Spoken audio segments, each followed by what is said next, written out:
This government meeting is brought to you by Eastworks and our local cable subscribers.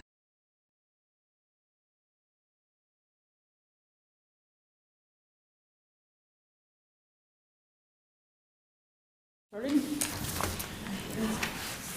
And a call to order the meeting of the Select Board, maybe? Okay.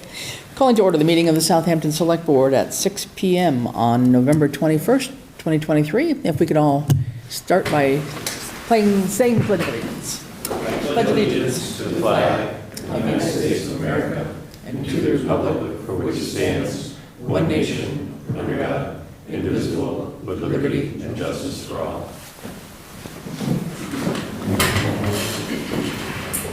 Okay. So we have a couple of things this evening to go through. First of all, any open time for the public? Anybody here for something that's not on the agenda tonight? Yeah. Robert, come on up.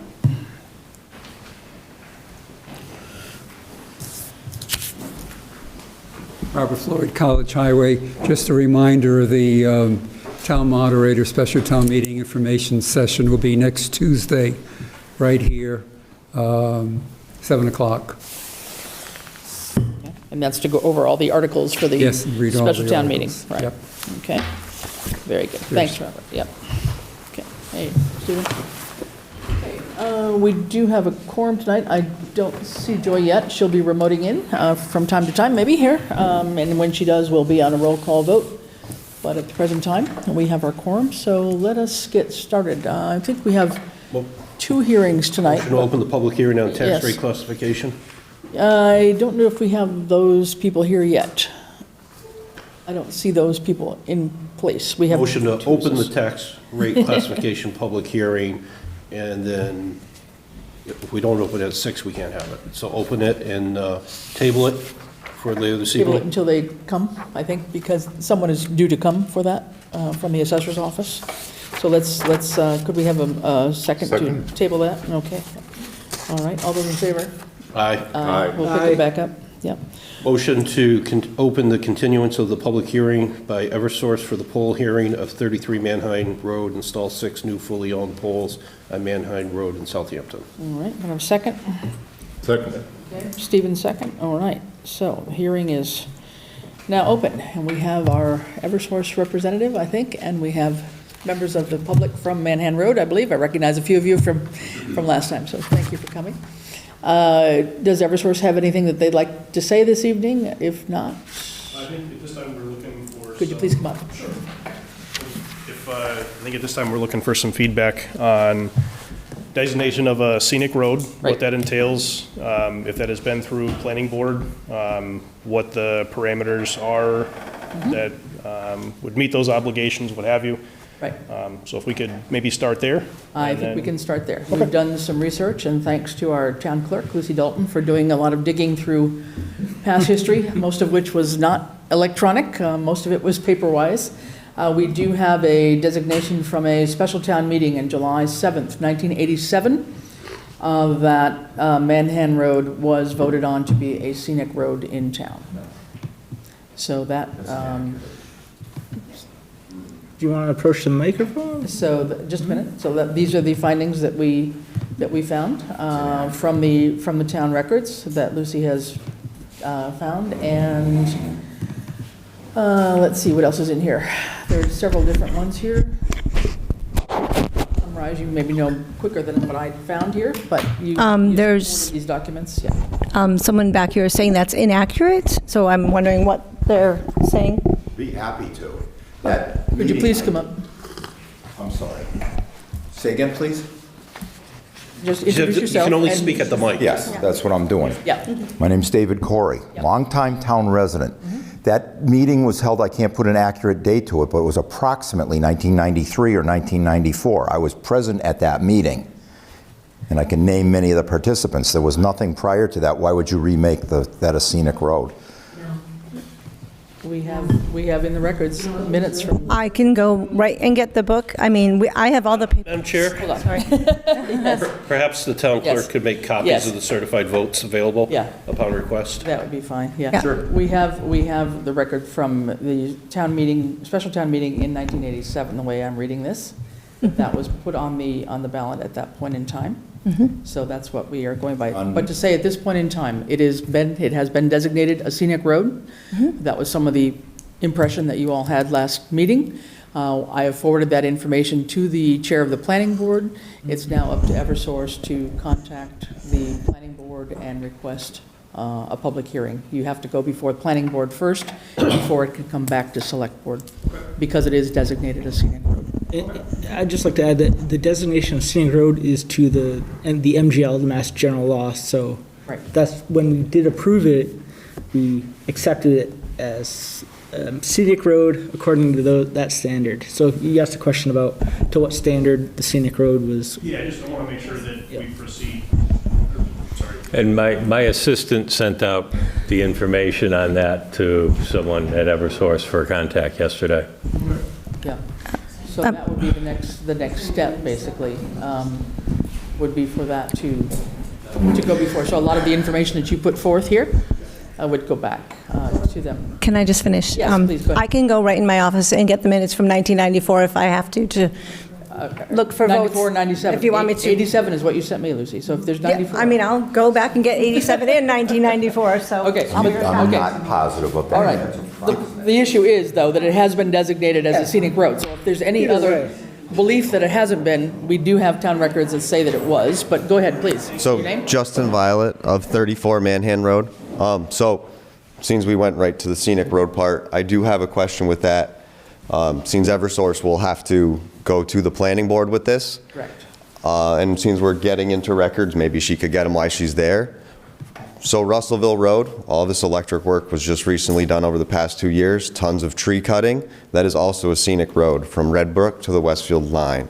Could we see the minutes from that meeting or the justification for the tree cutting that happened on that road for the power lines? Because how could Manhan Road be any different based upon that being a scenic road as well? Russellville Road is far more traveled than Manhan Road. Manhan Road is a dead-end road. It leads to a private water supply that is in a remote location, so why you'd want to have a scenic road go to it and attract people seems a little crazy to me. The dead-end turnaround is actually on Holyoke Waterworks property, so at any time they could put a gate and there would be nowhere to turn around except going into a ravine. But my biggest point to it, I guess, is that Eversource was allowed to cut trees in their recent upgrade on Russellville, so I would like to see the comparison, so maybe we could use that for Manhan Road. That may be something we can find in time for the planning board hearing, but it won't be for tonight. That'd be appreciated, thank you. And it could also be a designation, not just the entire road. It can be a Yeah. designation of a portion of the road. Yeah, it's from Red Brook to the Westfield line, Could be. so it's a Yeah. very long stretch. And whether that was acted on or not, I'm not sure about that. There are other roads. Crooked Ledge Road, I believe, is another one in town that had been approved. There are various other parts of roads in town that were approved. Some parts of Gun Road were approved, various others at different times, but all in that, around that 1980s timeframe from what we could find in the records. So at this point in time, that's, I think, where we stand with that. So could I ask a point of order? So we continue this hearing, should we continue this again, or should we close this out, go through the planning board process, and then they can reapply for the public hearing and go through that whole process? Do we have because we have to name a date. Right, exactly. I mean, the earliest date we could possibly do this would be at our next regularly scheduled meeting after the special town meeting, which would be December 19th, which would allow some time, I think, for planning board to schedule a meeting, but I do know the planning board has another hearing on December 6th, I believe, which would be their other typical meeting. Because I thought the intent planning board was going to meet in between these meetings, and that's why we pushed it out 2 weeks, but I guess they weren't able to meet. This has to be advertised at least once, if Yep. not twice, in the Gazette, so I don't think Twice. the time frame is going to work. So that's a choice. Do we close this now and then it comes back to us after planning board, rather than just Well, if- continuing this to a date that we don't know when they're going If to we be ready? close, they have to re-advertise. Yeah, I know that, so, but if we left it open and just kept continuing it, that still allows planning board to schedule whenever they're in touch with Eversource, I think, right? So I personally think it would be more cost-effective to just continue it, but, Probably easiest is to continue it to a time certain on December 19th. Yeah. And Do if it that, has to and be it may continued be- again after that, you can. right, and if it's not still scheduled with planning board, that would be another probably continuance, the way I'm understanding it. Stephen, yeah, okay. All right, so could I have a motion to that effect, I think, at this point in time? I move that we continue the public hearing till 6:05 on January 2nd. That's my motion. Second? January 2nd. Oh, I don't see January them. 2nd, I'm sorry. Yeah, I don't see them I cramming was this in. hearing December, I was like, what? So January 2nd. That gives them 4 weeks with a holiday. Yeah? That would be our normal Tuesday meeting? Well, if we stay every other Yeah, week. okay. Except we're likely to move it to the 9th. Aren't we? All right. I'm hearing January 2nd, 2024, 6:05 PM. at been 6:05 PM. seconded. All right, and Is there a second second? by Stephen? All right. Okay, any further discussion on that? Okay, all those in favor, Joy is here, so let's do a roll call vote, please. Lumber, aye? Johnson, aye. LaValle, aye. Piper, aye. Fowles, aye. Okay, thank you. So the, sorry, we should have closed the hearing? No, we continued it, never mind. Continued it. Yep. Getting me confused here, That's what guys. we voted, yep.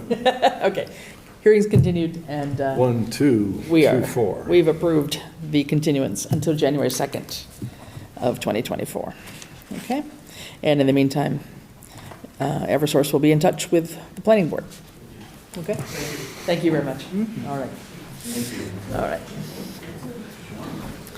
Okay. And the town clerk's office is next door, so anybody who wants a copy of something, you can hang out, I guess. Okay. Thank you. Next up on the agenda, I think we can go back to our earlier point, John, if you would like to. Well, we did open it, we just tabled it. We did open the. So I'd like to remove the tax classification hearing from the table. And it is now open. So we have, Darcy, are you going to be presenting to us tonight? All right.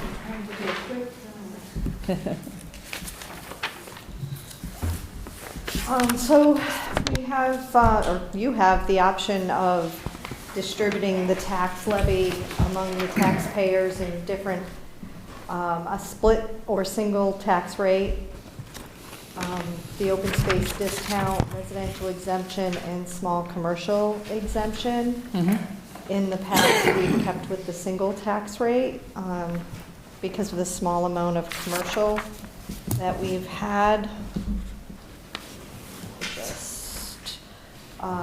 93% of our taxes is residential, 3.1872 is commercial, 0.7187 is industrial, and 2.1390 is personal property. So it's a really small amount.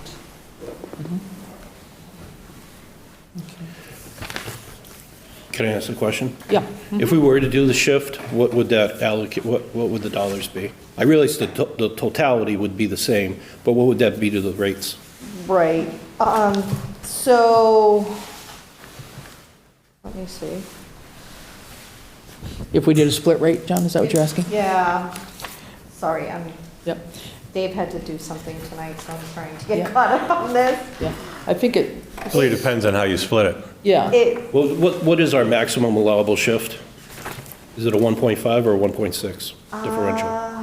Let's see. I do not know that one. And I guess my next question would be, are we under a time constraint to get this vote in tonight? We can't set the tax rate Tax until rate. Bradley finishes his stuff, so I don't. So there's no urgency needed for tonight? I don't believe so. Okay. Ed would know more on that one. Do we, if we need to decide? Only becomes pertinent when we get in line with DOR for submittal so that we can get our tax bills out before the end of December. I wouldn't go any further than past December 5th. And I know I'm accustomed, I know Hoyle likes to set their tax rate on Christmas Eve, so, I know we can go further, but. so do you have a question? From my understanding, since I've been on the board anyway, we've always had a single tax rate because the argument has been that we don't have enough in the other classes to make it worthwhile to have a split rate. So I hear the argument. I heard the argument last year, and I heard the argument the year before that, but there's nothing against the speaker Yep. tonight. But all it is words to me without having the data in front of me. Now, a lot of communities will provide the sheet, will come down from the assessor's office. If you do this, here it is, you see it all black and white, and then perhaps the statement holds true. But without knowing those facts and figures, I'm not prepared to, or I'm not open to any vote tonight myself. So let's be clear in terms of the facts and figures that you would like to see. There is a minimum and a maximum deviation that you can apply, and that is a sliding scale. I didn't look at this ahead of time. My memories tell me it's 1.6 is the max, but maybe it's not. I don't know. But what would that do to our rates? Where would that put us? What would be the impact? The cumulative is the same. But I'm also mindful of two other potential votes that are coming down the pike here that are going to put a potential large tax burdens on the public. And if there's a time to shift, it's time to shift now. And I don't necessarily buy the argument that this would prohibit commercial development from coming in town. I think there's other issues why commercial development doesn't happen in town, and it's not our tax rate. Nor would it be a shift in tax rate, but that's my opinion without the data in front of me. Yeah.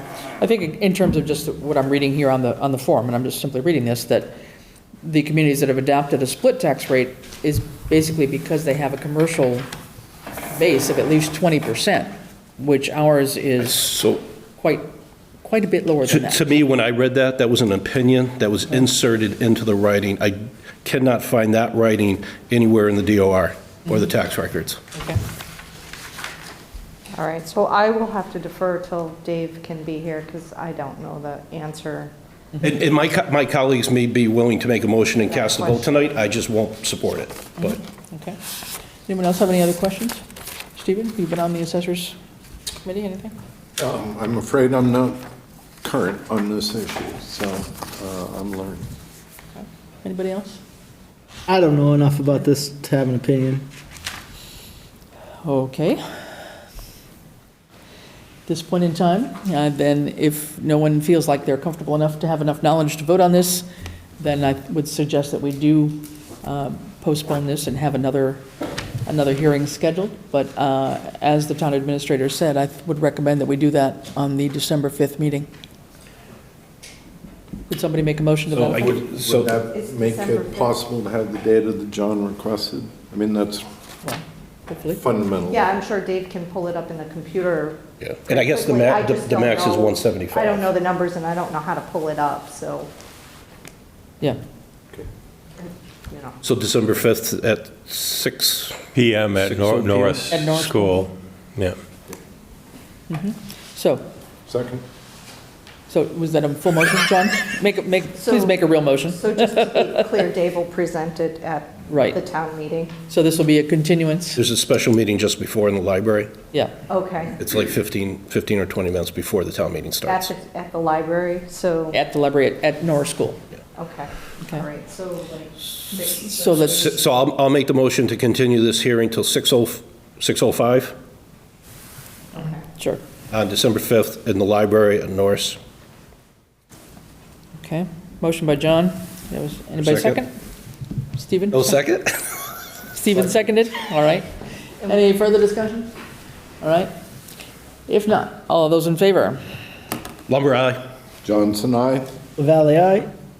Piper, aye. Fowles eye. Okay. And can we also, Hearing is continued then.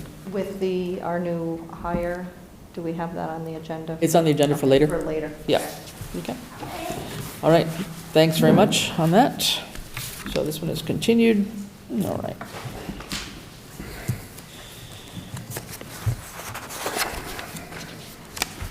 Okay, next up, we have a report to the select board from our interim fire chief, Rich Fasoli.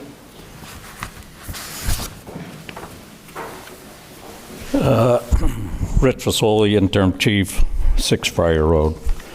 October 25th at 8:41 a.m., we got a call at the fire station on our business line for a ambulance call to 15 College Highway, unit number C. There was a company there, epoxy in the floors, and 2 of the workers started to collapse inside the building.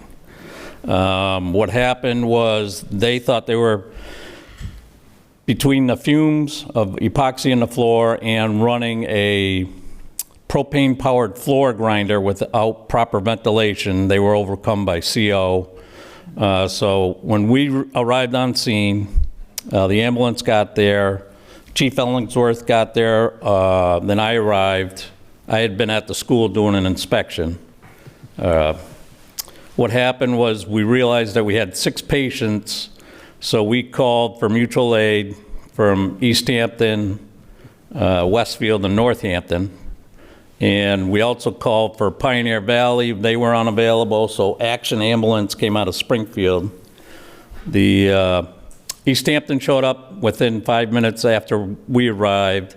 They started triaging all the patients, realized that 3 of them were having difficulties, so they went to Bay State. So Westfield showed up first.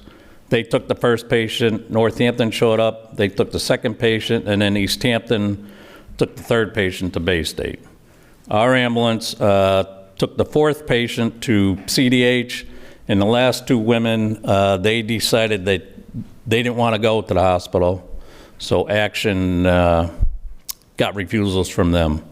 Now their CO readings were in their O2, right now it should be like 98% here in this room.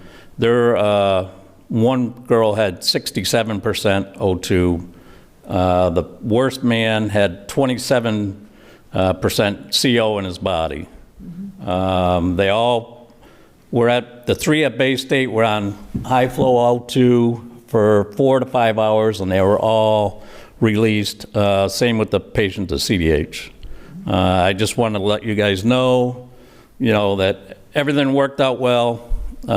Chief Ellingsworth and Sergeant Neal took care of the traffic because we were behind the building, so you couldn't see us from the front. So they were directing the ambulances in and out.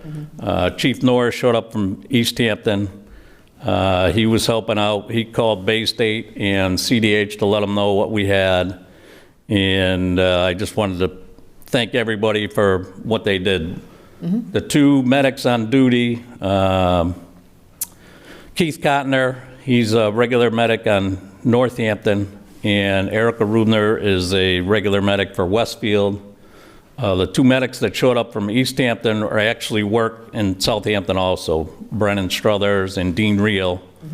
And the 4 of them triaged all the patients, and then as the other ambulances started coming in, we started transporting. So everything went well. We didn't have any difficulty.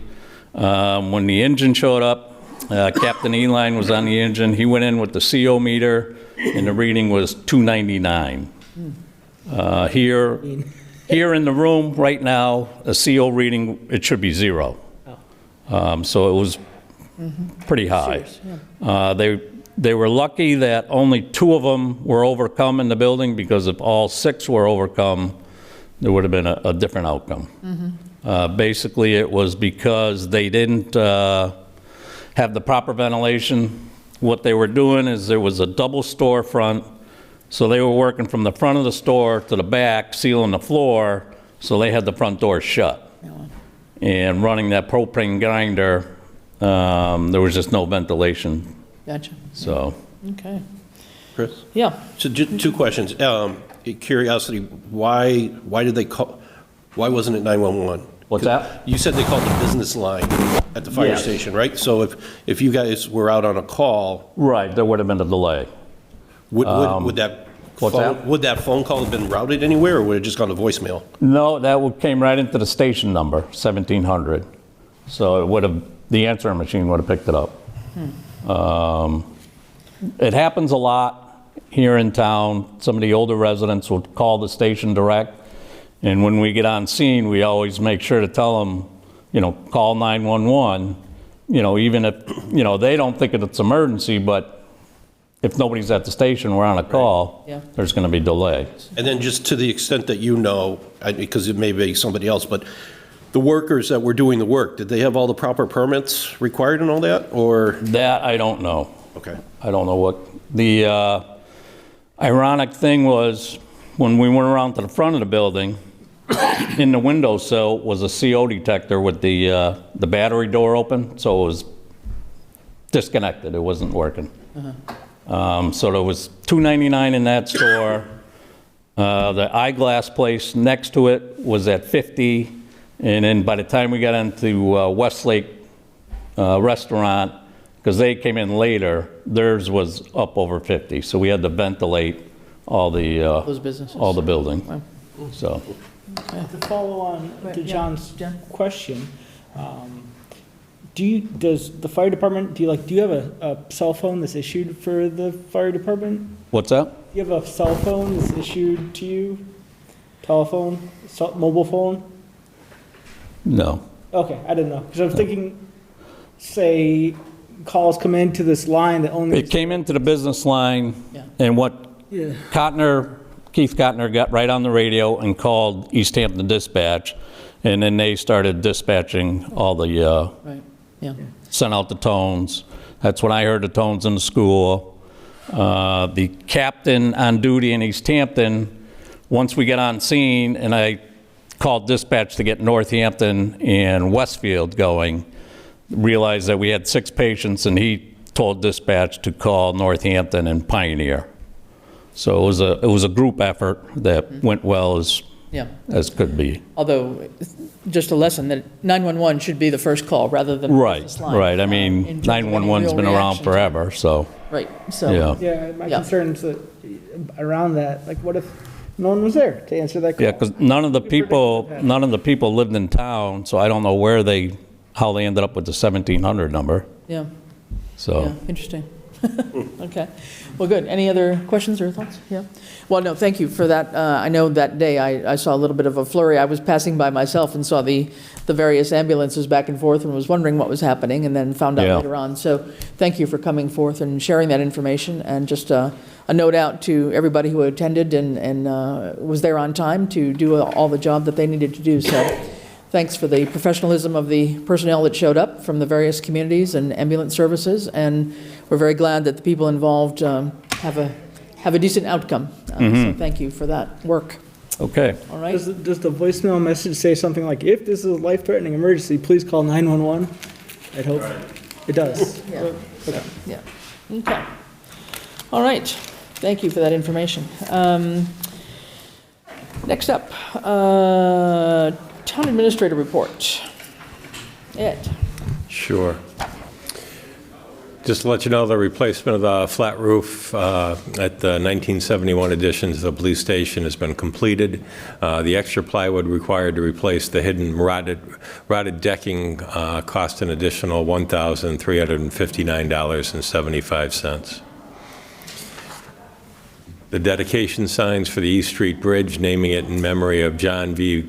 Garska, longtime town resident, former highway superintendent, and World War II veteran Could and somebody shut the door, POW, were delivered last Thursday, and the highway department has installed them in order to beat the ground freezing. The air quality testing at the fire headquarters and FEMA trailer at 204 College Highway was done on November 3rd by the Massachusetts State Agency under the Department of Health for Interior Air Quality. We will receive a full report for this, and it will be done at no cost to the town. There are a few steps still to be done by Novus, our IT vendor, for final completion of the Microsoft 365 and file conversion, and a few users which will still be addressed outside the original scope of this project. The Veteran Service Officer's new PC will need to be installed. The bridge of the old Windows 7 computers that were used for remote access for the treasurer collector and assistant town accountant will need to be removed, and their laptops connected directly to the domain server. One PC in the Council on Aging also will need to be connected to the server. It has been noted that our town hall bathrooms are not fully ADA compliant as they do not have automatic door opener closer capabilities. I have reached out to receive an estimate for budgetary purposes to equip and install automatic door openers closers for the 3 bathrooms located on the first floor of town hall. Okay. Upcoming select board meetings, December 5th, prior to the special town meeting at Norris, and then regular meeting on the December 19th here at Town Hall, and then special town meeting date December 5th at the Norris Elementary School, 7 p.m. Okay, anybody have any questions about that? If not, I'd just like to do a shout out to Randall for getting that sign installed. I went by it today. It's been actually installed since Thursday, so nice job down at the former East Street Bridge, now called the John V. Garska Bridge. Very, very nicely designed, has met the family's wishes with POW and a Purple Heart insignia on the sign itself. So very, very nicely done. Great. So thank you, Randall, for doing that and getting it done in time. Before the ground freezes, so that's much appreciated. Okay, other select board reports. Anybody have anything from I have a committee question report? Yes. about the Sorry. item D. I'm sorry? From Go the ahead. town administrator. Yeah, go ahead. What do the next 6 months look like as the transition in financial software rolls out? And are there transitional challenges that you're seeing? I mean, you've already done a significant IT upgrade in moving to Microsoft 365, but we have some old accounting systems to be replaced, yet are they in more precarious situation now than they were before we upgraded the rest of the system? I would say no. There are always challenges to upgrades. The payroll is already being started to be implemented. This financial software itself system will start to be implemented, so it's in place for July 1st. The one piece of the puzzle that is, I will say, the weakest link would be Point Software, which is the software which Treasurer Collector's Office uses for our tax billing and water billing software. That will be replaced by the VADAR system. However, Point sold that software off to QDS. It really isn't putting much of an effort into it. So yes, on a, shall we say, weekly or bi-weekly basis, we are running into issues with that. Do we have an IT disaster recovery plan? I'm asking as the CEO who faced a ransomware attack over Thanksgiving weekend, and I still have nightmares around this time of year. There's a lot of work to be accomplished around the end of the year in most any business. But I guess I can start with a small bite. Have you tested backups on all your critical systems so that you know that they're recovered? The backup system is brand new. It's part of this conversion that we have done, and yes, it has been tested. And it actually gives us 2 points. It is backed up here and is also backed up remotely. And that includes billing system Point? What's that? That includes Point? The billing. The billing records that It would not. It would not. It would not. So that's our income stream, and we don't have a reliable backup as we navigate this transition. That would be correct because Point is not on the server. It's hosted in the cloud by the third party, right? It's hosted in the cloud by a third party? What's that? Point. Program we're going to. VADAR, the database? VADAR will be, yes. VADAR will. That's part of the reasons we're changing our financial software. Correct. Point isn't even the local server. I don't feel comfortable talking about vulnerabilities of our town network in open forum meetings. I think that maybe those are subjects for executive sessions. Because anybody could be watching this video. I'm not saying town residents would be out for gaining information on vulnerabilities of this town. Anybody is public information on YouTube. So I would think that we'd want to have those conversations in an executive session. Okay. If that is a mode in which we can use executive session. Okay. And just to note, not a bad suggestion. we do have a cybersecurity grant. Did we not get that too? Which is we need to. It's part of this project. Part of this whole process as well, to do some testing of town employees and just watching out for cyber attacks and those kinds of things as well. So we did get a grant on that last year, which we have to kind of activate, which may not happen in the next couple weeks. But, okay, anybody else on Ed's report? If not, anybody for a committee report? How about Joy? Got anything while you're sitting there?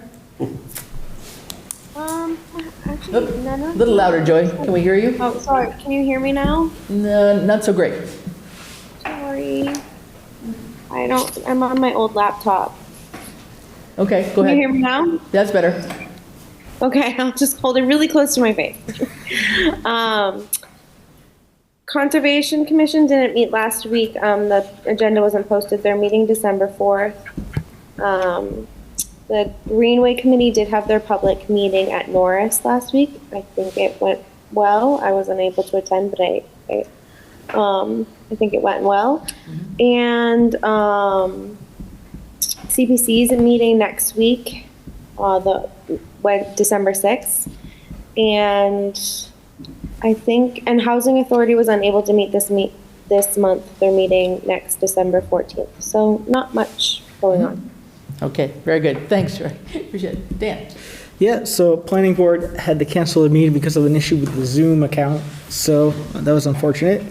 The other committee is the Ad Hoc Technology Committee. I think that we are in the midst of working on things. I think at the next meeting, we have a guest to talk about options for municipal solar. So that should be interesting. We've also been having discussions on ways that we can help the public library incorporate more technology into the library. So those are two active areas, and the municipal light plant Ed will have out before he retires. So we're looking forward to that. I know it's on his to-do list, yes. Agreed. Okay. All right, thanks. Stephen?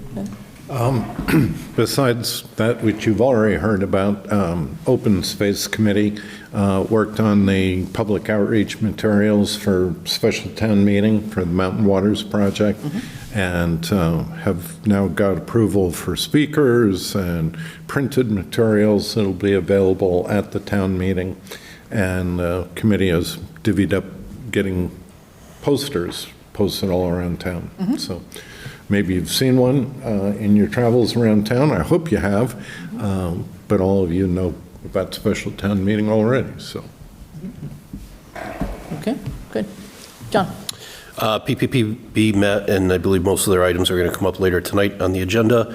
And I wasn't able to attend the meeting because I was at the cost efficiency meeting about revisiting the 2016 Public Works recommendation from the state. So there is a tentative date for the public hearing, but I'm drawing a blank on it at the minute. Finance will be meeting Monday night. Capital will be meeting Wednesday night. And on the school fronts, I think there's been a lot of meetings going on, primarily in executive session, around contracts and renewals. But I would suggest that perhaps the chair entertain the notion of requesting all 5 elected Southampton residents on the Hampshire Regional School Committee to perhaps come in and give a State of the Union update as it relates to the potential financial impact of central office and what I understand to be a significant ask that will be coming forward as part of the budget. And, maybe want to do a joint invite to somebody from Finance Committee, just so we can get on the radar prior to. Okay. Maybe we can do that for the 19th meeting, December 19th possibly. That's a good possibility, yeah. Okay, good idea, yeah, okay. All right, I think, okay. All right, from my end, 3 or 4 committees. First of all, Master Plan Implementation Committee will be meeting probably in the early part of December, most likely December 7th. And that'll be the first meeting with this new group that is on there. Several of our members come from, are appointed by their host committees. And then we do have space for some open at-large members as well, but we'll have our first meeting in early December. The grant committee has not met in the last week or so. There was a grant application submitted with the COA, and that has been, actually 2 grant applications have been submitted, and we'll wait to hear on that result probably by next month, actually. And then Chief Fasoli let me know this morning that this Fire Emergency Services grant that we've been talking about that might be applicable for looking for money for a tanker for the fire department is going to be opening up their application process in January, and there's a pre-meeting before that in December. So that process is starting to roll along, and we had already talked about working with Chief Anderson to help put an application together for that. So that is going to be coming up on the radar very soon. Following up on John's comment on the Cost Efficiencies Committee, we did have a first meeting on the night of the meeting at Norris School. Actually, we had a meeting right before that meeting that brought together not only the Cost Efficiencies Committee members, but folks from Highway Department, Cemetery Commission, and Parks Commission. Water Department was not able to attend, but we had a first meeting just to talk about the ideas that had been raised in the 2016 report on the structure of government in Southampton, one of which was a recommendation that we take a look at forming a DPW.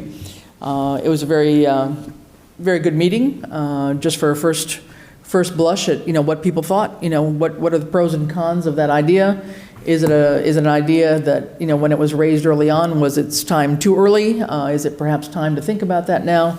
And what are some of the issues that are coming forward? It's certainly nothing that will be coming very soon. It's a long process because there are definite details that have to be delved into a whole lot more to look at the efficiencies of really doing a DPW. It would not necessarily be a cost savings at all, but it would be from a more efficiency point of view, is what the committee was feeling. So we will continue that process over time.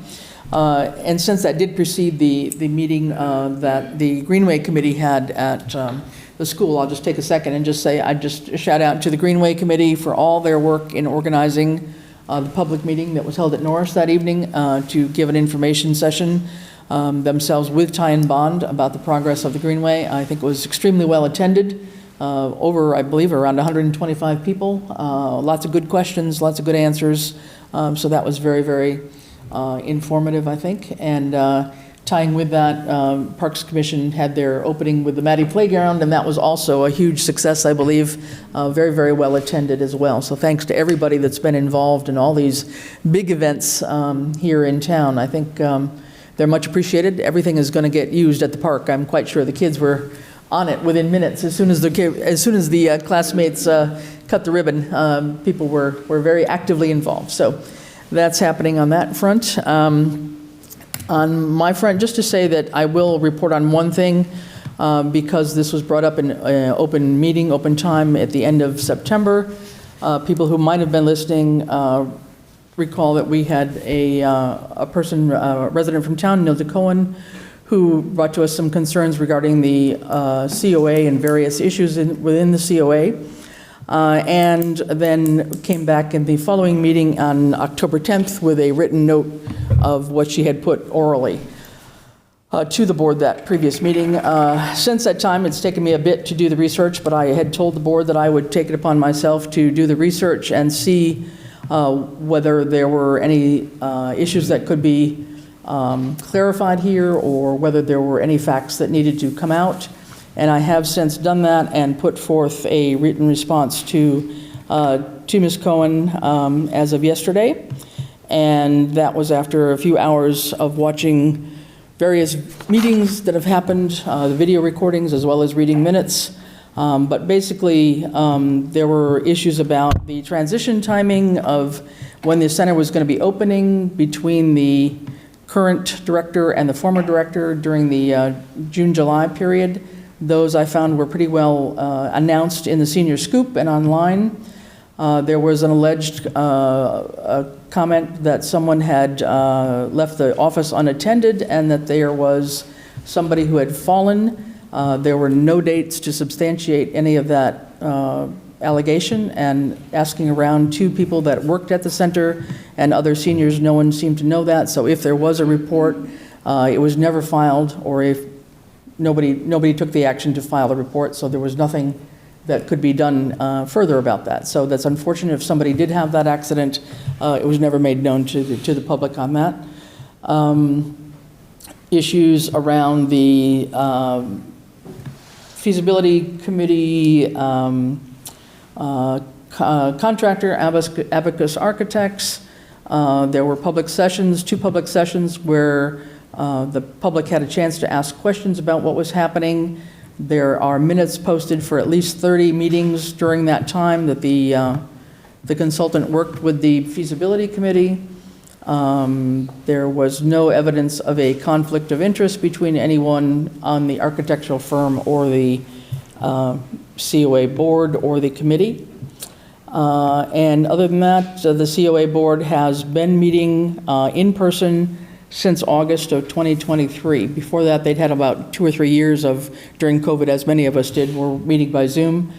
Since June, they've been meeting at the senior center, and they are not doing any hybrid meetings, nor are anybody else that I'm aware of. We're doing a remote when we have one of our members that cannot be here. That's different than a hybrid meeting. And when Ms. Cohen wrote to the chair of the COA board, she had responded that it was too late to make any changes in the adjustment for that evening meeting, but that she would be able to be put on the agenda for the following meeting if she wanted to. So as far as I'm concerned, I have tried to deal with this with factual information based on what I could find, and hopefully that will resolve at least some of her concerns. So I just wanted the public to know that that has been dealt with. It was not left out to not be dealt with. Yes, Stephen? Excuse me. As you know, I was one of those copied with your letter, and I would like to applaud, celebrate, thank you for doing the extensive research. It must have taken many hours to, touch all the bases, review film, all of this, and to provide such a well-documented response to a town citizen. I commend you for the report, and I consider the matter closed. Okay. Thank you. All right. Yeah, I'd say that the amount of effort, just like you said, it was obvious in the detail you provided. I think that the townspeople should feel comfort and appreciative of that level of effort that was put into this, to know that if there are concerns are brought up, they are investigated. Yeah. So, well, thank you. Thank you for that. And I just want to say that I think for anybody who's listening, anytime that we do have concerns that are brought forth, I want to be sure that the public has the confidence that we will be looking into those things. And a lot of things, there's a lot of things that swirl around. There's a lot of things that have part truth, some information, not always all the facts, not always, something that's very easy to investigate. So did the best I could, based as the chair of the board, probably the one that having most time amongst all of us to try and dig into this a little bit deeper. And it did take me a lot longer than I had hoped to try and put a response out. But nonetheless, I'm hoping that it will satisfy at least some of the concerns. So with that, let's move on to the next order of business. I think that's all of the select board reports. We don't have any other appointments. We have some new business. Senior Center building update. Ed, if you have anything there, please. No, it's just still waiting to hear back as far as the funding from the Parsons Will to be distributed. And then other than that, the select board has, shall we say, approved a charge for a senior center building committee.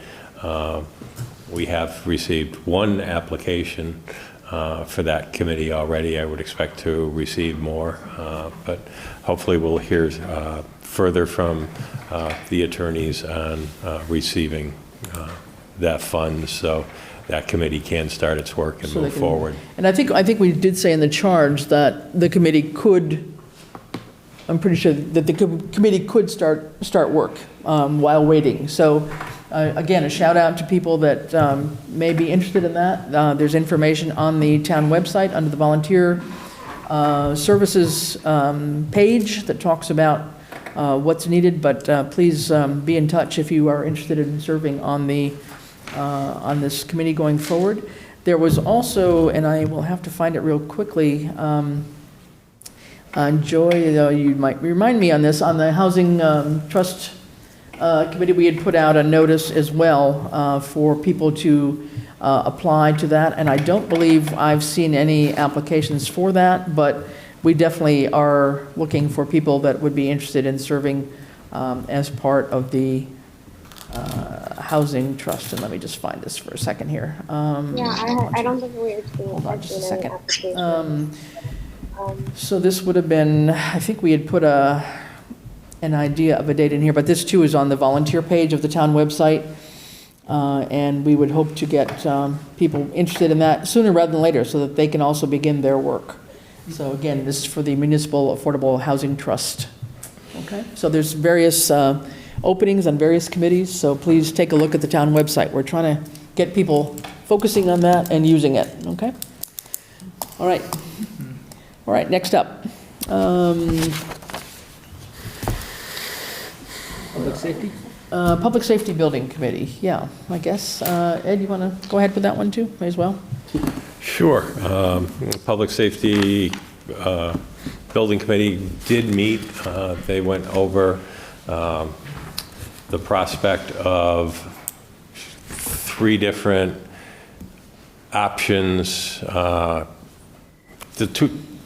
two, shall we say, the 2 properties that they were, the architect is looking at in the feasibility study is next door at 204 College Highway, the existing fire EMS headquarters parcel, and then the parcel at 0 College Highway, which is across from Dowd Insurance and Parker O'Grady Attorneys.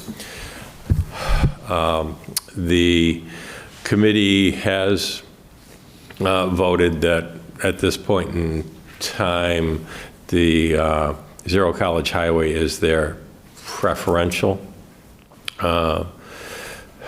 parcel of the 2, mainly due somewhat to access, but the parcel next door at 204 College Highway has, shall we say, what would be a substantial higher land developmental cost to it of between $1 and $1.5 million. So the select board had allowed Christine Fowles and myself to reach out to the property owners of 0 College Highway, Eugene and Jim Labrie. We did meet with them. They presented us with 3 options. The existing opportunity of a donation for a public safety building or facility on that parcel is definitely on the table. It's about 4.2 acres. It's about 300 feet back from Route 10, behind where the commercial lots are and on the residential property. The Public Safety Building Committee had also asked if it was possible to see if they would be willing to sell one, the front right commercial parcel to the town, they would. That's option B. Option B would be both the donation and that parcel. They do have an offer, which they haven't accepted, of that front right parcel of $550,000. The Labries also presented the town with an option C if the town would like to purchase the entire parcel with the commercial lots, the residential property, which totals about 54 acres, which would make it, available if the town were interested to pursue that,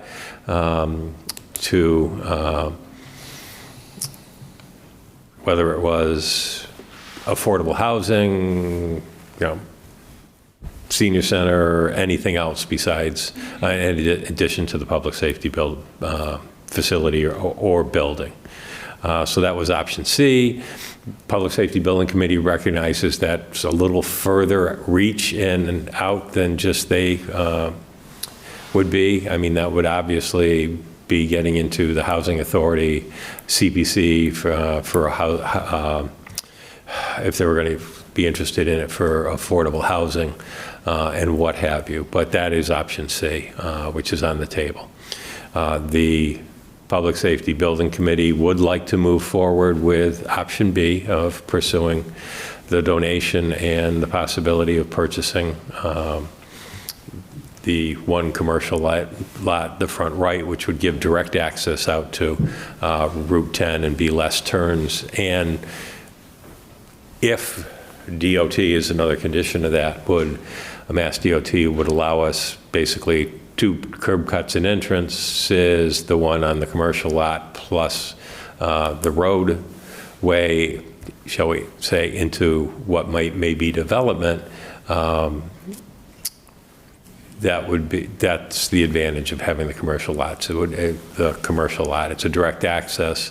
It'd be a little shorter and less turns to get out onto Route 10. Mm-hmm. So they would like to move forward with the possibility of option B, and then obviously if there's any interest in the town for option C, I'm bringing that back to the select board for your thoughts. The one condition on any and all of them is the Labries would like it wrapped up, whether it's the straight donation, whether it's the donation with the commercial property, or the entire 54-acre parcel, which goes all the way back to where the Greenway Rail Trail would be, that it be wrapped up by the annual town meeting in May.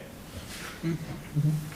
And just one other point, I think if I understood correctly, one of the pieces of rationale anyway for the idea of the front commercial lot in addition to the proposed donation lot is that right now, until the landowner goes through all the process with permitting and planning board and all the definitive planning for the roadway that has been proposed, that actually would be a landlocked, non-buildable lot, which I don't think we would want to accept as a donation or otherwise. So that is why I know people were asking, well, why would we want another roadway?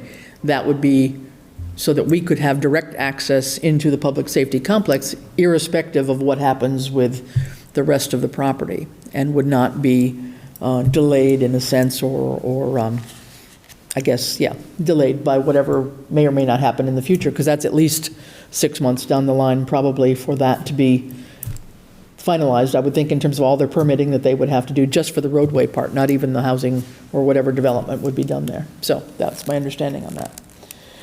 So I guess your question then to the board is whether we should even think about this notion of the full parcel. Is that, I mean, nothing has been really talked about in great detail. I know we've had presentations come before us. We've heard Parks wants more playing space. We've heard, we need affordable housing in town. There's hardly any acreage to do that. So, I mean, there's, we've heard those kinds of things. There may be potential for school expansion at some point. I mean, there's, I guess, from my point of view, I would just like us to sort of, not look just beyond, the next year or two, but to really try to think, long term. And maybe it's not a tonight decision, but at least think about what is it that we might be facing here in a few years. And, are we really, looking at all the options, and, does this make sense for us? I have no idea. There's no price tag on it. There's no know nothing at this point in time, so it would be a matter of whether it was even to further discuss with the Labries. So anybody have any first thoughts?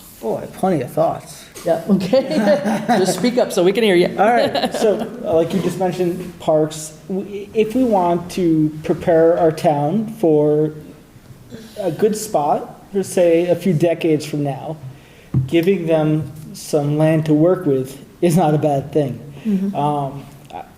Meaning use for schooling, if our population were to increase for schooling, maybe someday we could have our own high school in town. I don't know, throwing an idea out there. Having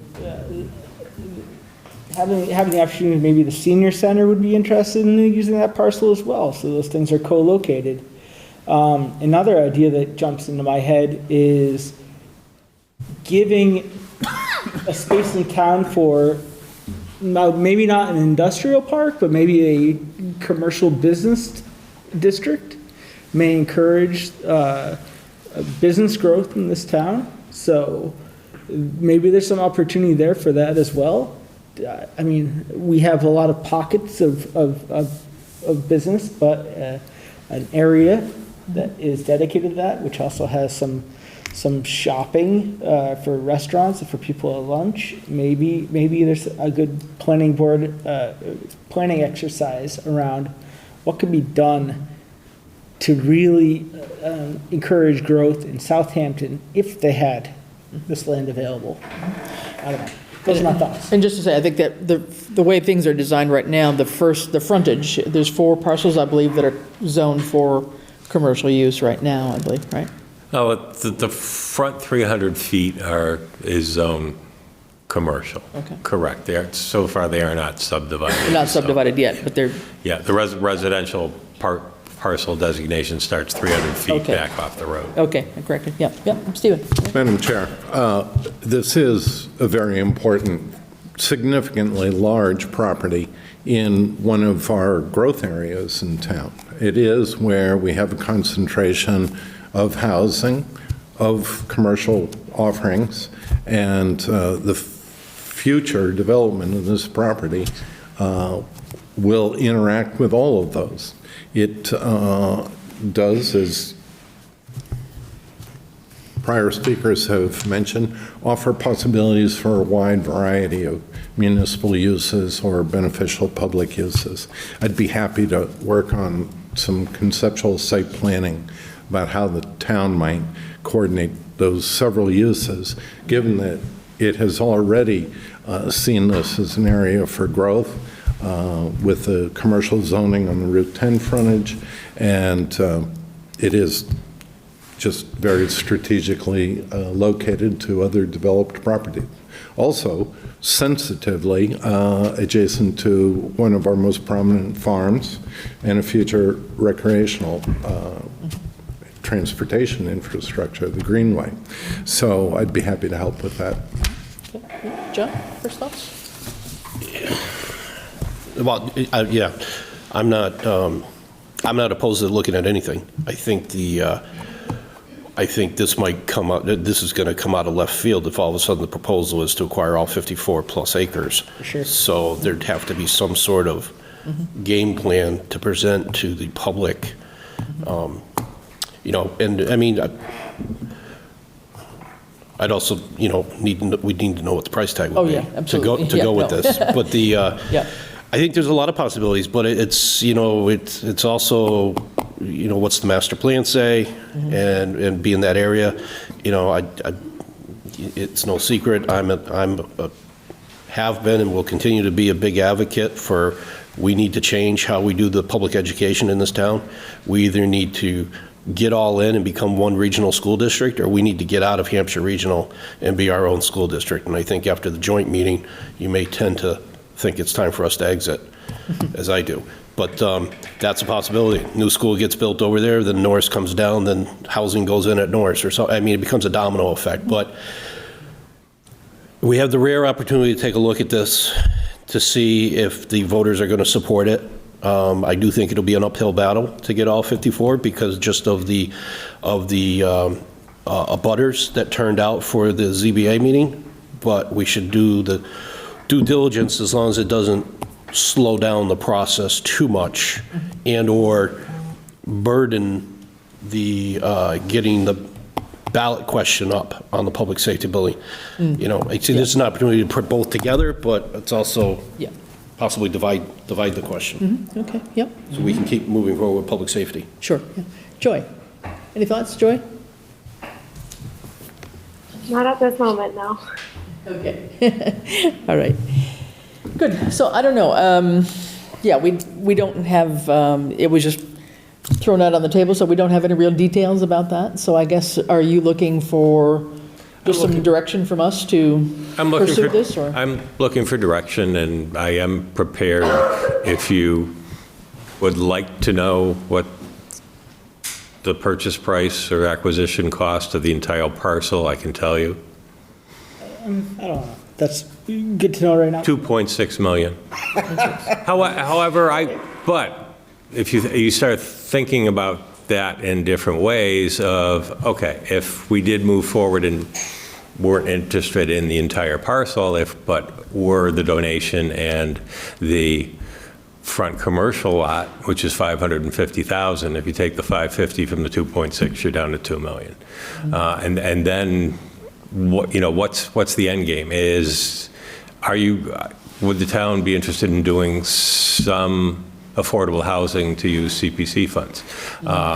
Would the town be interested in, would the parcel be amendable to recreational fields, whether they be soccer or baseball or whatever, that we could also maybe as open space, but recreational open space, use, you know, CPC funds. And again, if, you know, that wasn't available to us and we did have to develop next door,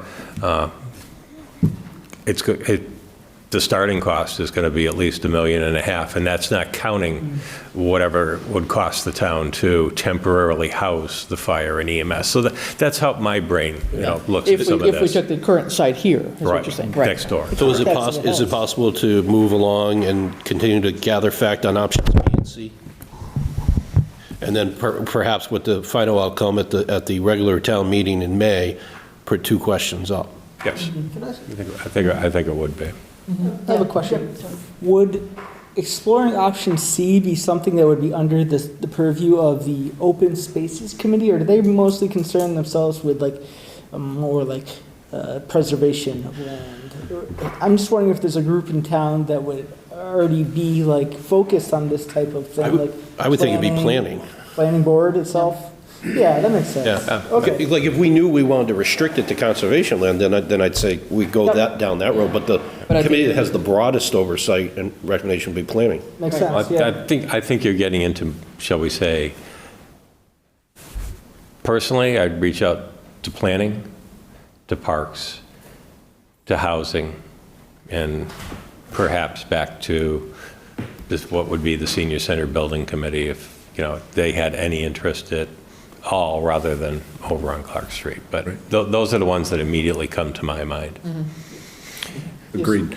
Open Space Committee, since I'm the liaison, certainly has an interest in how this fits in town, but I think doesn't have the breadth of expertise or knowledge to look at these different interests. I was going to add another comment. Would it make sense, as we have had success as a select board, to kind of divide and conquer on topics, to assign 2 board members to pursue this issue and give periodic updates on the status? Well, I think first of all, it's got to have further discussion with the landowners, right? Which Basically already, Christine as chair and the select board has already given that permission to. We voted that previously. So I think we'd have to have another set of meetings with them to see what other details could be fleshed out. So I guess the question was, you know, is it worth having that meeting to talk about option C that had not been on the table until they brought it up at that last meeting? So yes, I think it is, and I would like to see if there's a version A prime that could be explored. Are you going to tell us what that is?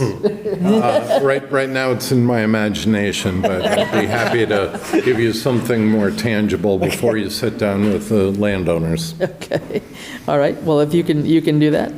All right, so do you need a vote on that, or just to keep on moving, or what would you like, Ed, from us? I think as long as we know that the select board, even without a vote, but in consensus, is definitely interested in option B for the public safety project. So we can go back to public safety and let them know that and have the architects possibly start working on that. And then the other piece is, as long as, we know that the select board would like to pursue options for possibility of purchasing option C, the entire parcel, and what that may mean for the future of Southampton for different uses. I think that's, shall we say, enough at this point. Okay. I agree. I think it's covered by the prior vote. Thank you. All right. Okay, so with that in mind, next up, anything on the dispatch regional MOU? I will tell you that I have seen, shall we say, unofficial drafts and whatever, but the one piece I would like to bring back to the select board, and I have to be careful how I do this because, again, this is an agreement, probably mostly should be maybe dealt with to some extent in executive session, but I do know that because Mayor LaChapelle sent me an email late Friday afternoon that what they're thinking for, and not on, shall we say, the short-term bridge, but on the permanent MOU or IMA, whatever it might be, they're thinking of a cost of $200,000 a year for Southampton's participation. Now, let me remind the board that, and the chief can fill in the blanks here, is that it does look like the state would be willing to, is it identify or certify them as a wreck? Which means that if that's done, the state would actually be paying for some of this, and that year one of that would be 100%, whether you call it reimbursable or would pay 100% of the cost. Year two is 100%, year three is 100%. When you get to year four, it's 50%, and year five is 25%, and year six is full cost to the town of Southampton.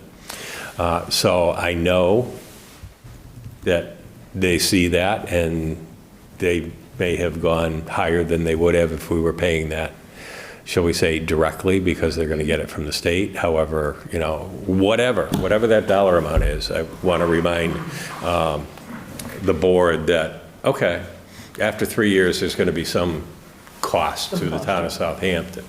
And I think the mayor recognizes that too, and said, we can put something in there at some point in time that we can renegotiate the agreement. And maybe her thought was after 6 years or whatever. My thought would be whatever that dollar amount is, maybe we want to put a 3-year in there, so when some of that cost comes back and is coming out of the town of Southampton's budget directly, that's the time to start that choice. I will also remind the board, even though we're not in executive session, that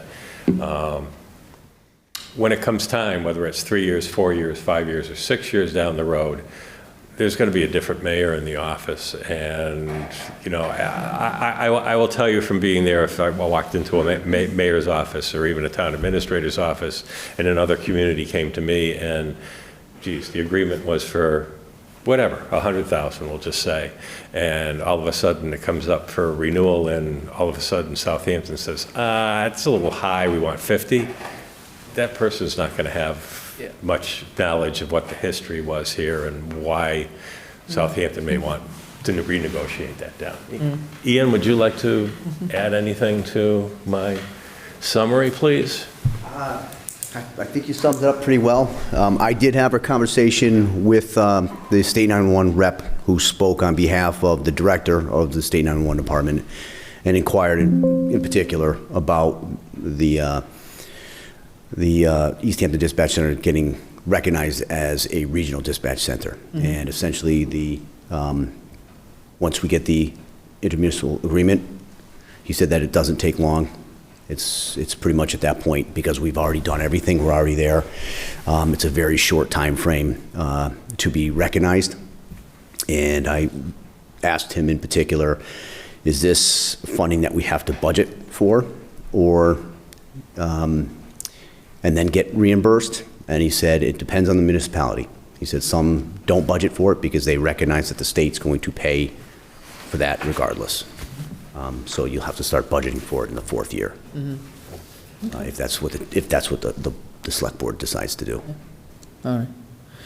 Good. I have a couple of things. Yeah. So if we recall when we first had our discussion about going from phase 1 into phase 2, we're now approaching phase 2, I asked the specific question of, would there be any bad blood if we were to decide to go with Northampton at that point in time? And they said no.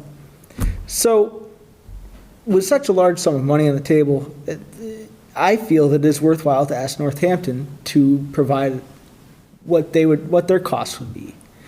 And 2, I feel a little uneasy if Easthampton is saying a price that is inflated based on their knowledge that the state will pick it up. That seems unethical to me, and it bothers me. So I think the first point is really, should we, in this phase 2, should we talk with Northampton again? I think our hands are tied right now with Northampton because of a certain dynamic that criminal justice information systems, and that's where we run plates or we get criminal information on anybody. You have to have certain clearance and security for it. Okay. And it also has to be monitored 24/7. So without that, without that being monitored 24/7 by the host agency, where they currently are not in a place to do that, Northampton wouldn't be eligible to do it. If I could just expand on that, Ian, isn't it correct that Northampton Dispatch does not perform that service? That there's actually a desk sergeant on duty at the police station that accesses that system? There's two different processes. Yes, you are correct. So the first would be through a virtual private network. We could ask them to run our plates. They would do it right through Southampton's CJIS systems. However, in order to have what they call, in order to actually monitor, what they call them hits. If we have somebody entered in the database that's wanted, or a stolen car, stolen property, guns, you have to have somebody available to confirm that is still stolen, and that is the aspect that only Northampton PD, their desk sergeant or their desk officer, would have that ability to do, and that would require their department to accept that function. And because they're separate, the two, Northampton PD and Northampton Dispatch are in different buildings, and they're in and Northampton Dispatch does not do their CJIS information. Right. So it's basically a locational issue for Northampton, where the dispatch that we would be interested in is in a different place than not necessarily. Those that are not necessarily, because no? Westfield Regional Dispatch can do that. Okay. However, Westfield PD monitors their from what I understand, my knowledge of this, Westfield PD monitors their hit and location statuses on wanted people or on property. Which we could do, but we'd have to put a uniformed officer in the station 24/7 in order to do it. In Southampton? Yeah. Yes. Right. Yes. Yeah, we would have to do that. So that's the current. That was the concern at the beginning as well. So I believe that, and Westfield Regional still does not have a license yet, and they've been there for at least 2 or 3 years, 4 years maybe now. So it takes a while to get that license to actually perform that particular function. So that is my understanding of how and that's what kind of disqualified, if you will, not the right word, but disqualified Northampton from being able to take over, because we needed our dispatch center to be dark. Where in larger cities like Northampton, Holyoke, Springfield, they have their own records division, right? They have somebody that, the police officers don't run plates and run people's statuses through their dispatch center. They run it through their records. Directly. Right. Yeah. Okay, yeah. So, I mean, my feedback is, I think we're at the end of phase 2. I mean, it's already up and running for the most part, but I'm concerned the longer we go without an MOU or an intermunicipal agreement, and the hopefully unlikelihood that there's going to be a retro bill coming down the pike here. Because, I mean, we're pretty much at a month now, right? I'm sorry? You're at 4 weeks, give or take 4 weeks you've been over at Easthampton now? I think probably more. 911 calls have been going there since August, so. So I don't know if there's any way that we can get it by the 19th, or we just write up our own version and send it to them to light a spark, but. But we apparently have a draft of an MOU from Easthampton, so it's a matter of. Do we? Look at it. Or have we seen an unofficial?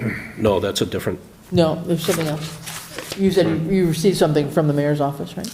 Well, I received communication note on the $200,000. Right. Can I ask one more question about the cost? So what we paid previously when we hosted in Southampton is what we're going to in Easthampton, say less or equivalent to, or are we paying more now? Less. I know it was about. It'll be less. Okay. It would be less. All right, I just want to, yeah. It would be less. Thank you.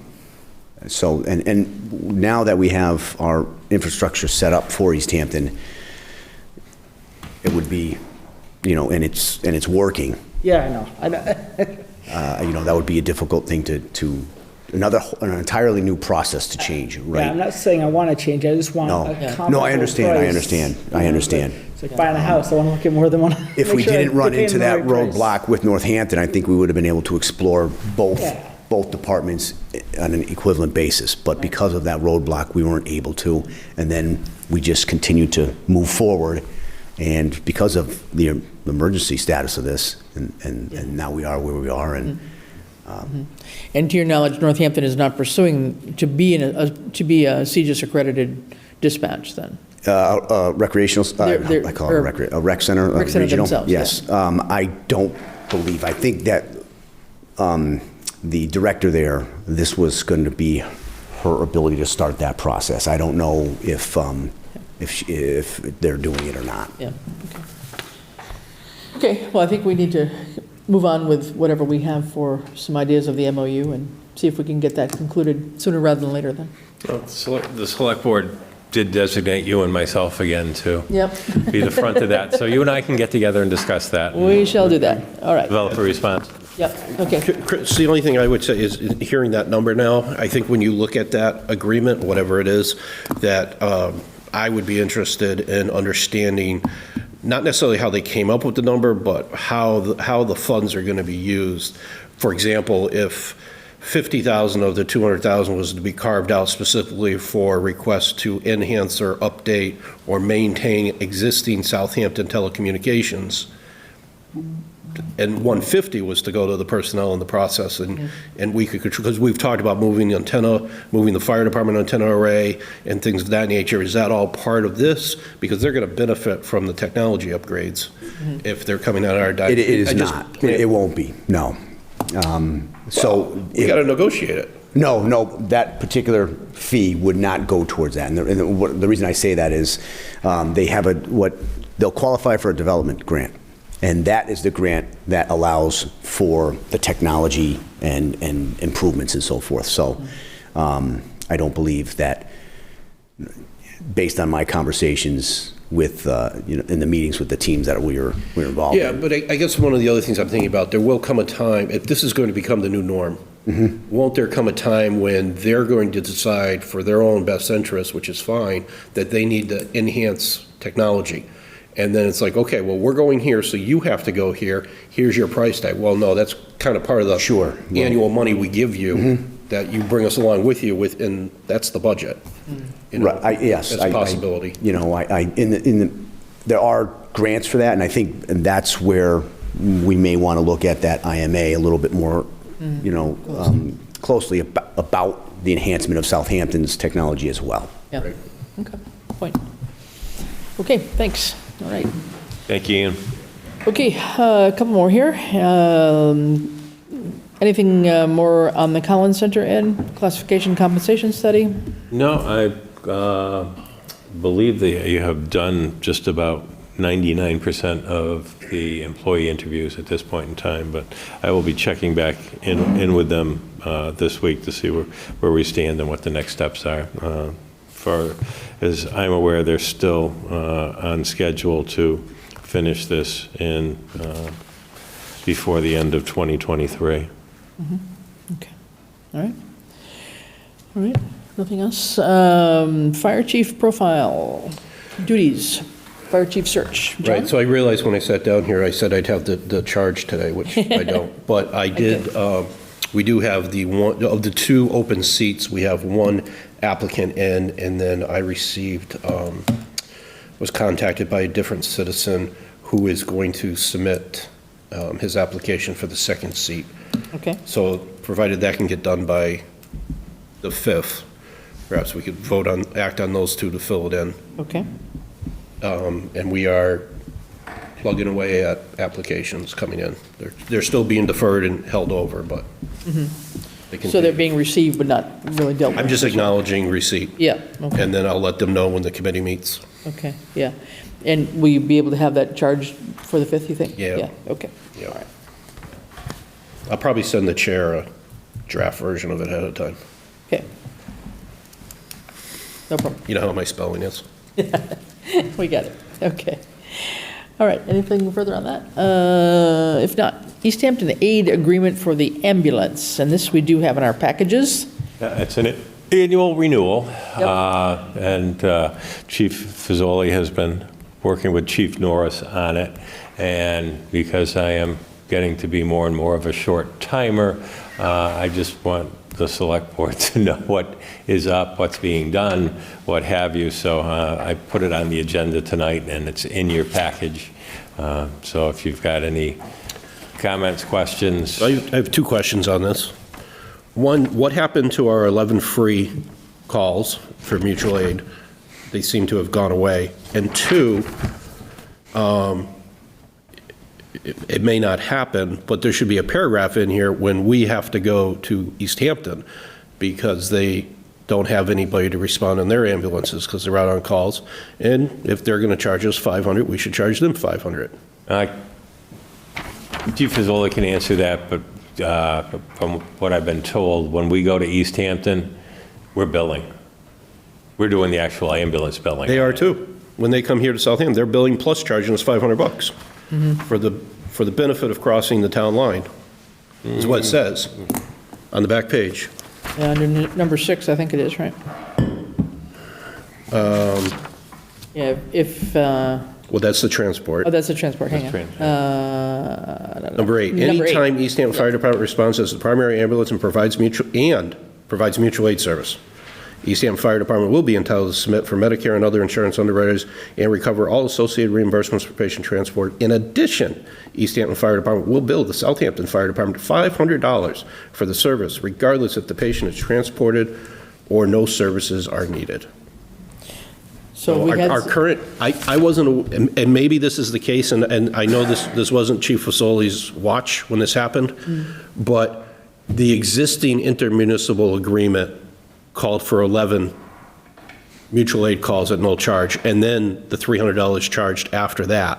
When we signed this one-year agreement back in October, we had already exceeded that for the fiscal year. In hindsight, we probably shouldn't have allowed it to be silent, because now it's disappeared completely, except for the memory.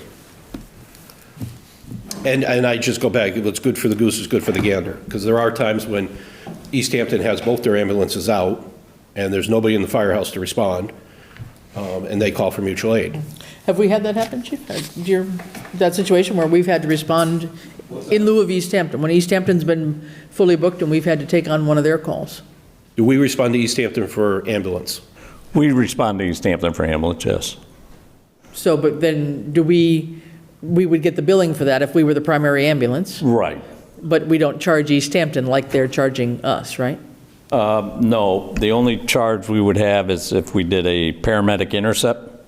We have that agreement also with Westfield.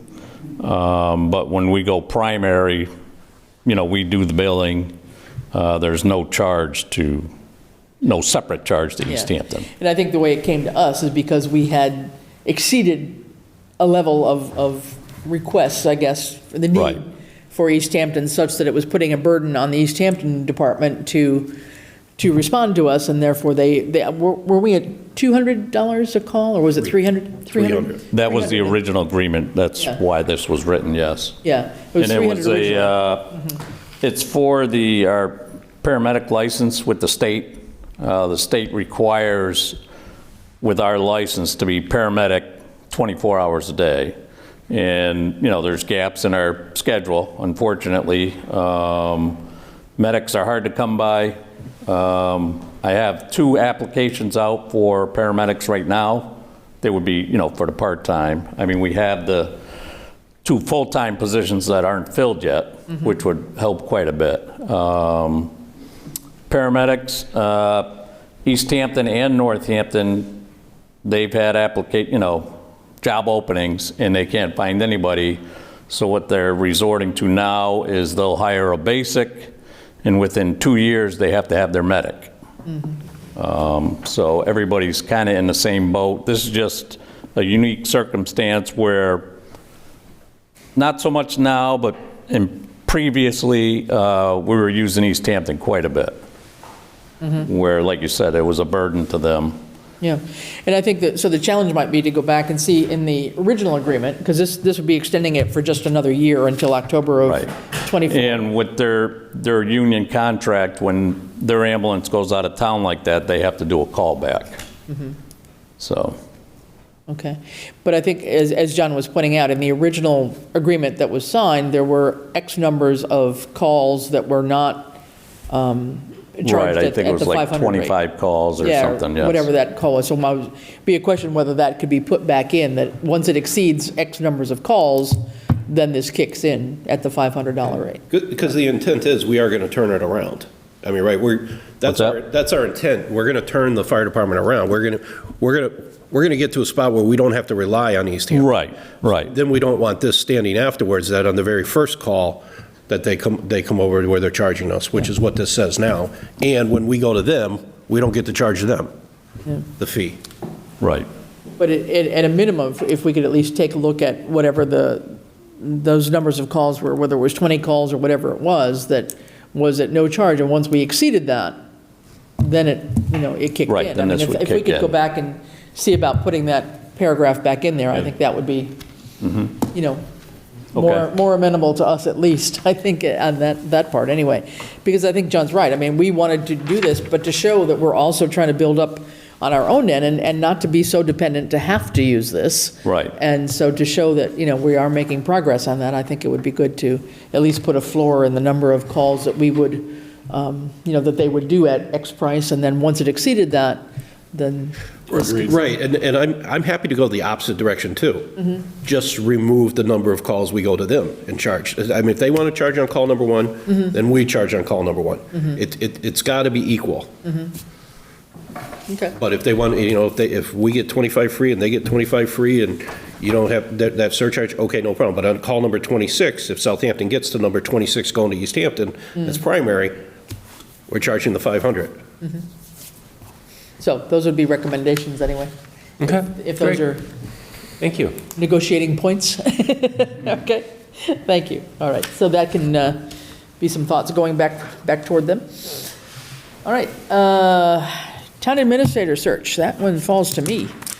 Very briefly, I did have a chat with Bernie Lynch yesterday from Community Paradigm. They have a couple of candidates they had hoped for, but they decided not to put their name in at the last minute. One guy decided to go toward another job, apparently, and then another person felt that he wasn't really up for the job, although Bernie thought he would be quite qualified, but the person decided to pull back, just said it wasn't the right time for him. However, they were due to have interviews today. They thought they had 5 people, is what he told me, that they were going to be interviewing. Mixture of people, different backgrounds. I believe only one has had previous town administrator background, but others have had a variety of CEO and financial background and other kind of planning background, a little bit of other things that were some of our skills that we were looking for. So don't know at this point in time, but at least they have a pool to start interviewing with. They're going to do their first, well, they should have done it today. I think they were going to try and do all 5 of them today and see what that yielded. And they will get to us with probably at most 3 finalists that we would want to take a look at and do some interviews with. They would do the reference checks on those finalists before they came to us, and would also help us with the questions to be asked in the interview. And so they also said that, if after these 5, if they thought that there wasn't somebody that was a good, strong candidate, they just didn't want us, or they didn't want to settle and give us somebody that they didn't think could be good to do the job. And so that they, hopefully would not be in a situation where they wouldn't give us anybody, but they wanted at least 2 candidates to come to us, if not 3. So at this point, I think that's what we know. With that in mind, I think I would like to suggest that we make another temporary date for an interview meeting only, assuming that this has all happened today and they're going to get through reference checks after the holidays and they have a couple of viable candidates. So I would just like us to put a placeholder down for probably that December 12th Tuesday, the in-between Tuesday meeting, which would just be a topic of interviews of the candidates. But anybody have any comments on what I've said? Yeah. But I guess first, I don't have a problem with the 12th Tuesday as a placeholder. But then second, I guess I would make a motion to authorize the chair to enter into discussions with the current town administrator about a possible per diem or some sort of option with the intent of trying to have 30 days of overlaps, even if it is on a limited basis, but to see if he is amenable to that and to see if we can come to terms so that we can have something in place, if that is the case, prior to. Yeah, that's a valid point. And I did not check in, did not ask the question, but I'm assuming that should, we interview and have somebody in mind, then that person has got to give notice wherever they are. So we're sometime into January. Yeah, so we're probably not going to have a real person in Oh, no, and I'm prepared to appoint you as temporary town administrator, too. But I also think that if there is value in having a conversation with the current town administrator, that I would suggest you're empowered to at least have that conversation and tell us yes or no, and if it's yes, what the terms are. All right, so that's a motion? Yep. Second. All right, a second by Dan, okay. All those in favor? Aye, or Lumbra, aye. Is it plausible, or are we just setting up a difficult? Well, I didn't want to put him on the spot in a public meeting. Johnson, aye. The desirability. Okay. Piper? Was that a Piper aye? Piper aye. Okay, Fowles aye. Okay, thanks. Yeah. No, I think that's fine. We can have that discussion and find out. That's been a public meeting. He's going to say, yes, I will, at $10,000 an hour. And you don't have to name the chair to serve, because if you've been following some of the recent, shall we say, chess game that's going on, very recently the town manager in Palmer resigned very suddenly, and the town council there appointed the police chief as the interim town manager. So there's precedent. Watch out. We're not willing to pay KP Law for a decision like that. Yeah. I thought you were going on vacation, Ian. You better hurry up. He is on vacation this week. I'd rather appoint the town moderator. There we go. Okay, so all right. So anyway, that's just the update. So at least something's happening. They're encouraging in terms of what they're coming up with.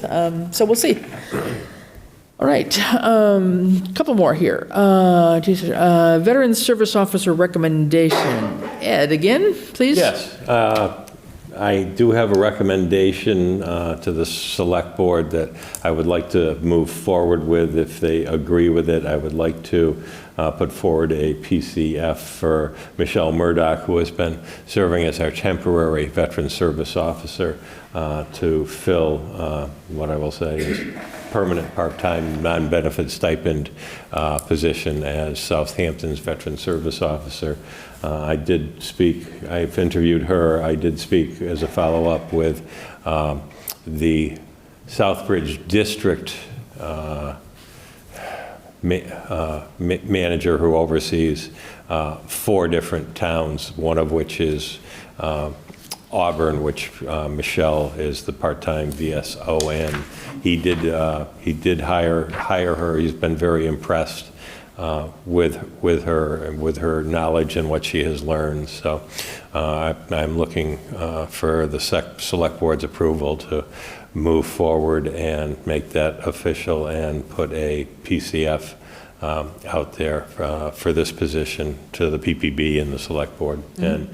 And your packets is what that PCF would look like. It's on the left-hand side of your packets. Mm-hmm. Now, is she still working for Easthampton too, or? No, those were contract. That and South Hadley were contract positions. So right now,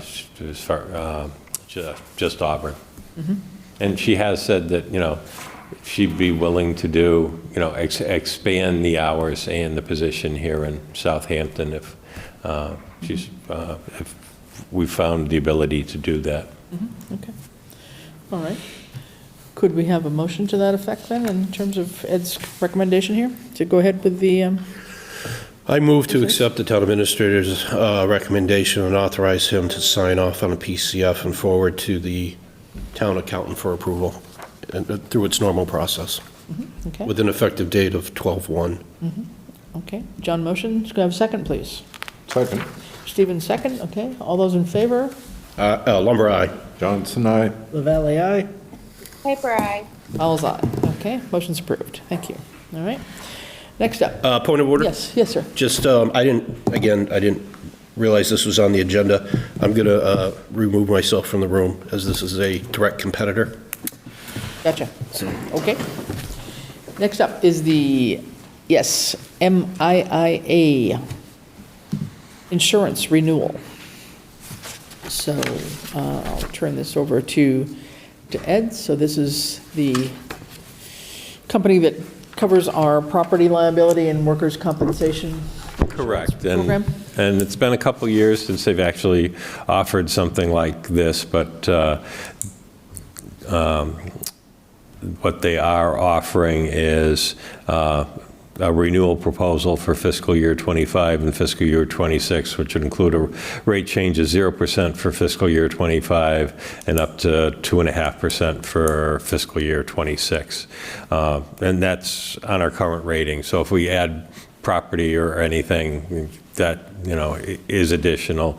And with if our workperson's compensation, if our ratings did deteriorate, that would be separate, but on a normal basis, would lock us, if nothing else changed, it would lock us in for a 0% increase in fiscal year 25 and a 2.5% increase for fiscal year 26, which in my opinion is a very good deal. Mm-hmm. And do you have an idea of what we're actually paying now, or just looking on the financial report here? Roughly? I would have to, well, actually, it should be the intergovernmental? Well, it should be in there. It's intergovernmental. Under workman's comp? Oh, it's not going to be, I'd have to look at the expense report. I've got it open, but. Okay. Yeah, it's towards the very end. I think it's just before debt.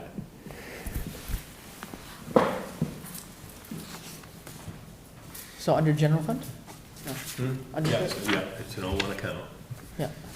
So, workers' comp, so what we have paid this year is $86,313, and that's the entire amount. And let's say. Budget for unemployment. No.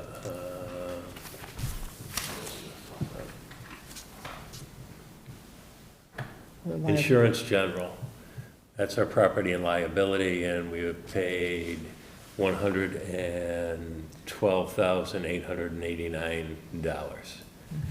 We do have some coming due, in addition to that for this year, such as the underground storage tank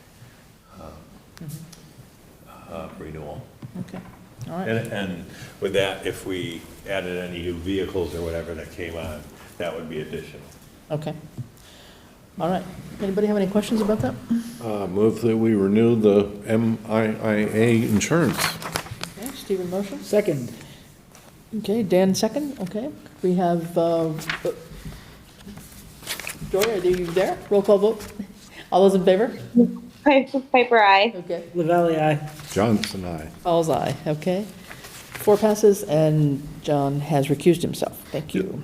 Motion passes. All right, next up.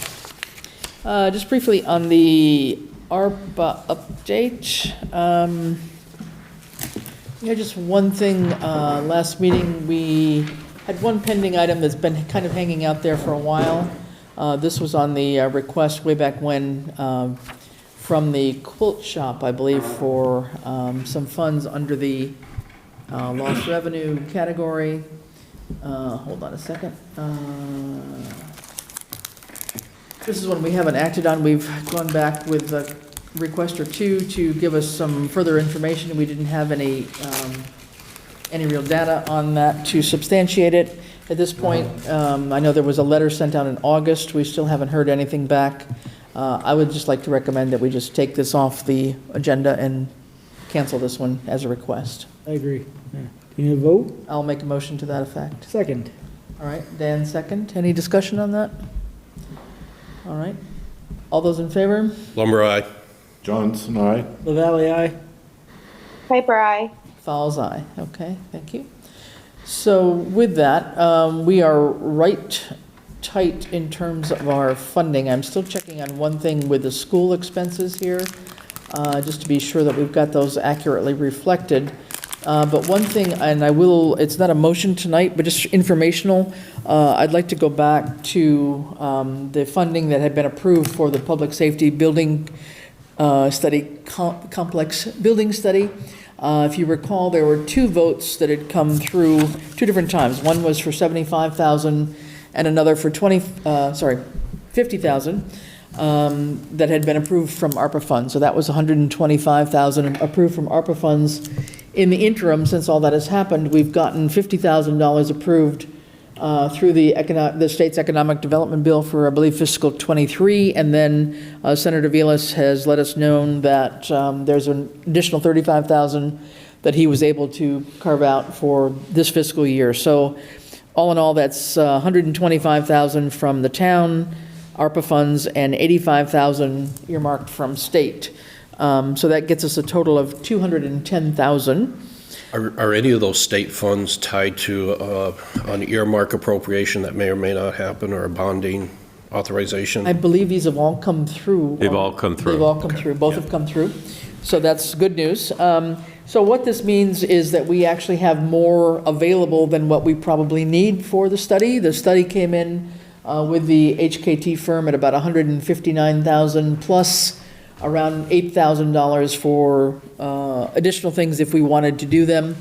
I'm not going to, make a motion tonight, but I think we could safely put in some of this money, but take probably $20,000 of it back into the ARPA pot, given the way things are going with the HKT architects. And if we have delays, given the land situation, we may have some other unexpected costs that we don't know about, but I would be comfortable, reserving maybe 190,000 toward the feasibility study, and then that balance of 20 or 30,000 could come back into the pot, probably 20,000 back into the ARPA pot to be reprogrammed. But I would like to bring that to the Public Safety Committee on Monday night, but I just wanted to give you all a heads up that I think that's some money that could be able to be recycled relatively in short term compared to some of these others that are going to take a little bit longer to get back in.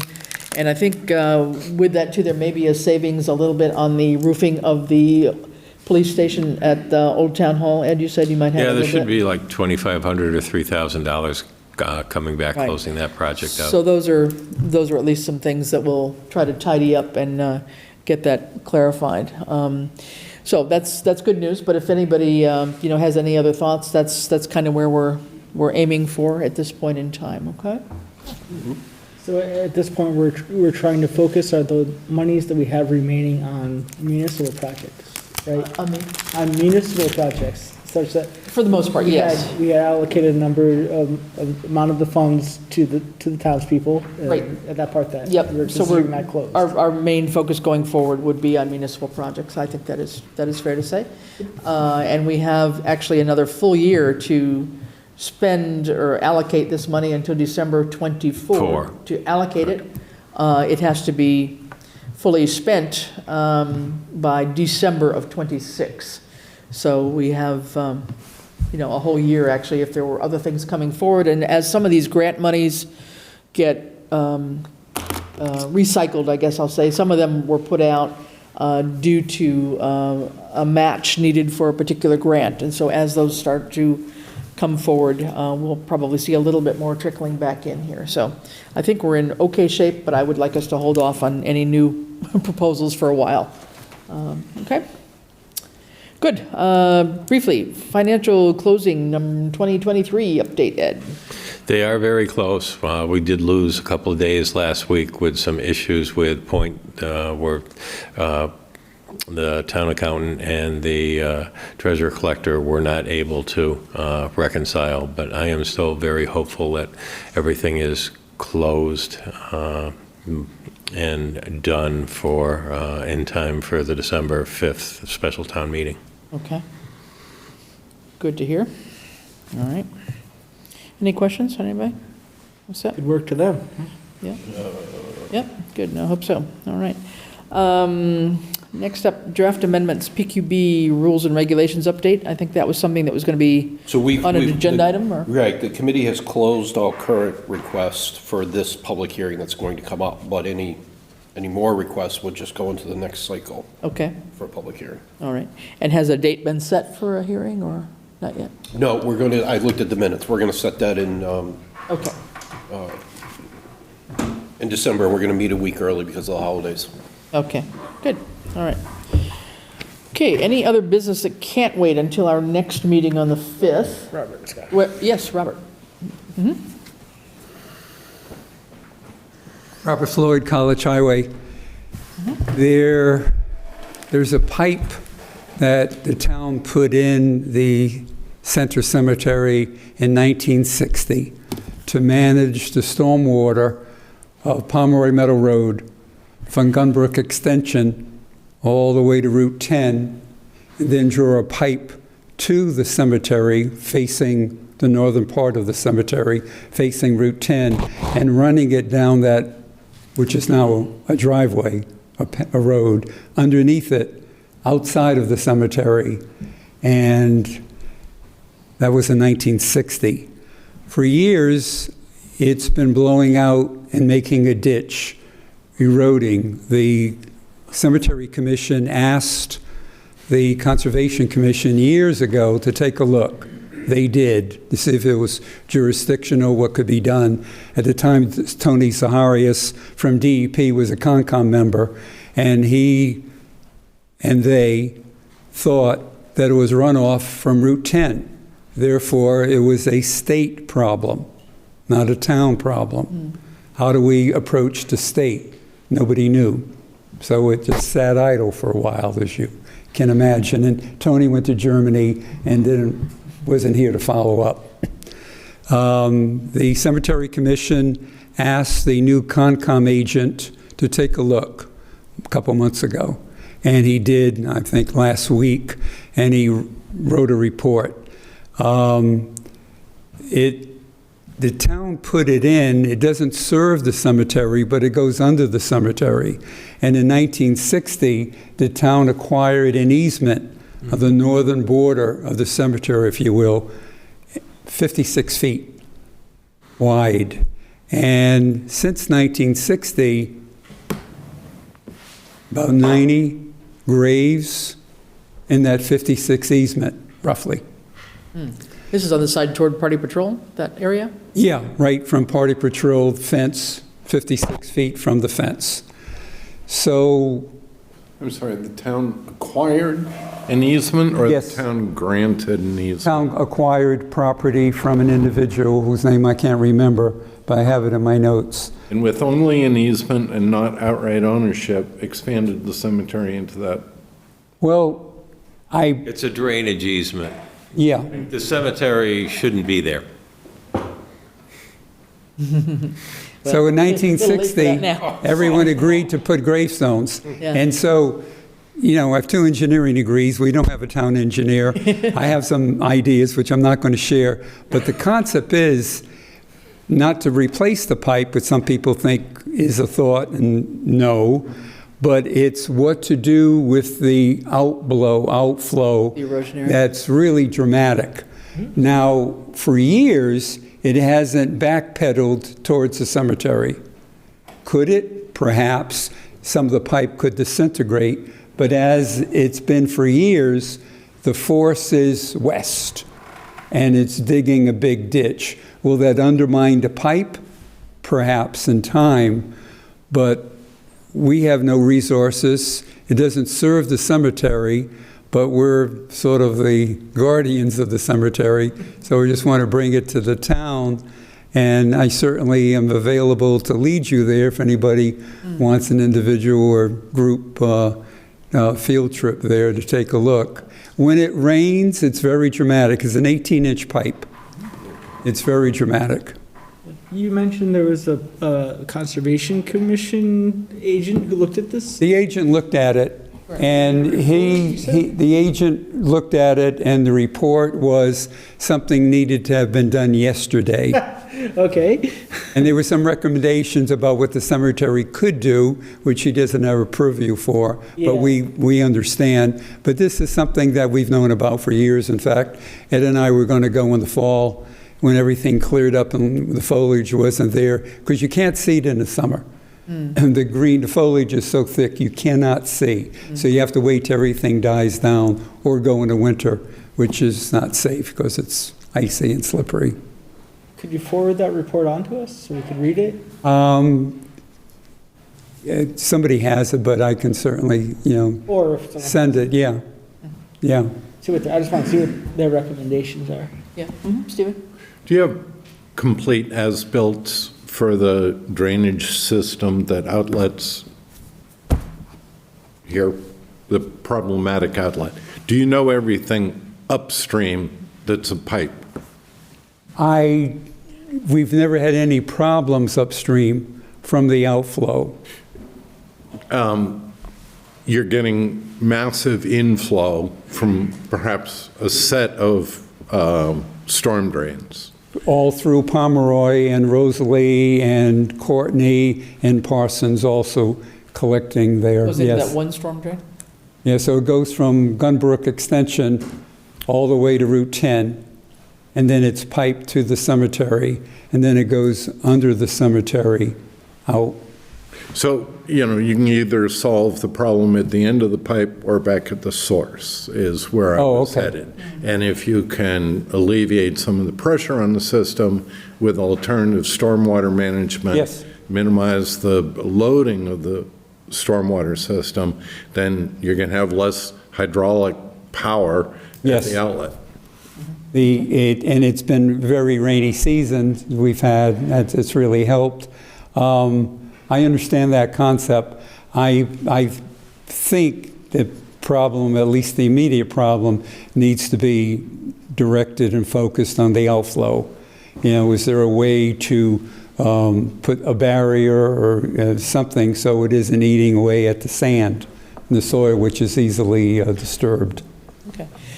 Could I suggest, I mean, this may be a, since you've already been involved with the Concom agent, maybe one or two members from the select board would like to join in and help to try and solve this problem a little bit, since I hear some expertise over here in terms of some engineering focus. The planning board Or planning board too, whatever. But you're going to read the report, so why don't you pick up from there? Well, the two of you. whether we do or not, whoever wants to come with me, I'll walk through, at least you can see visual, see it, and you can understand. I'd be happy to Yeah. take a walk and understand Okay. more. Yeah, good. All right. Okay, Well, cheers. thanks for bringing that to our Thank you. attention. Yeah. I might need some exercise after you eat all that turkey, so.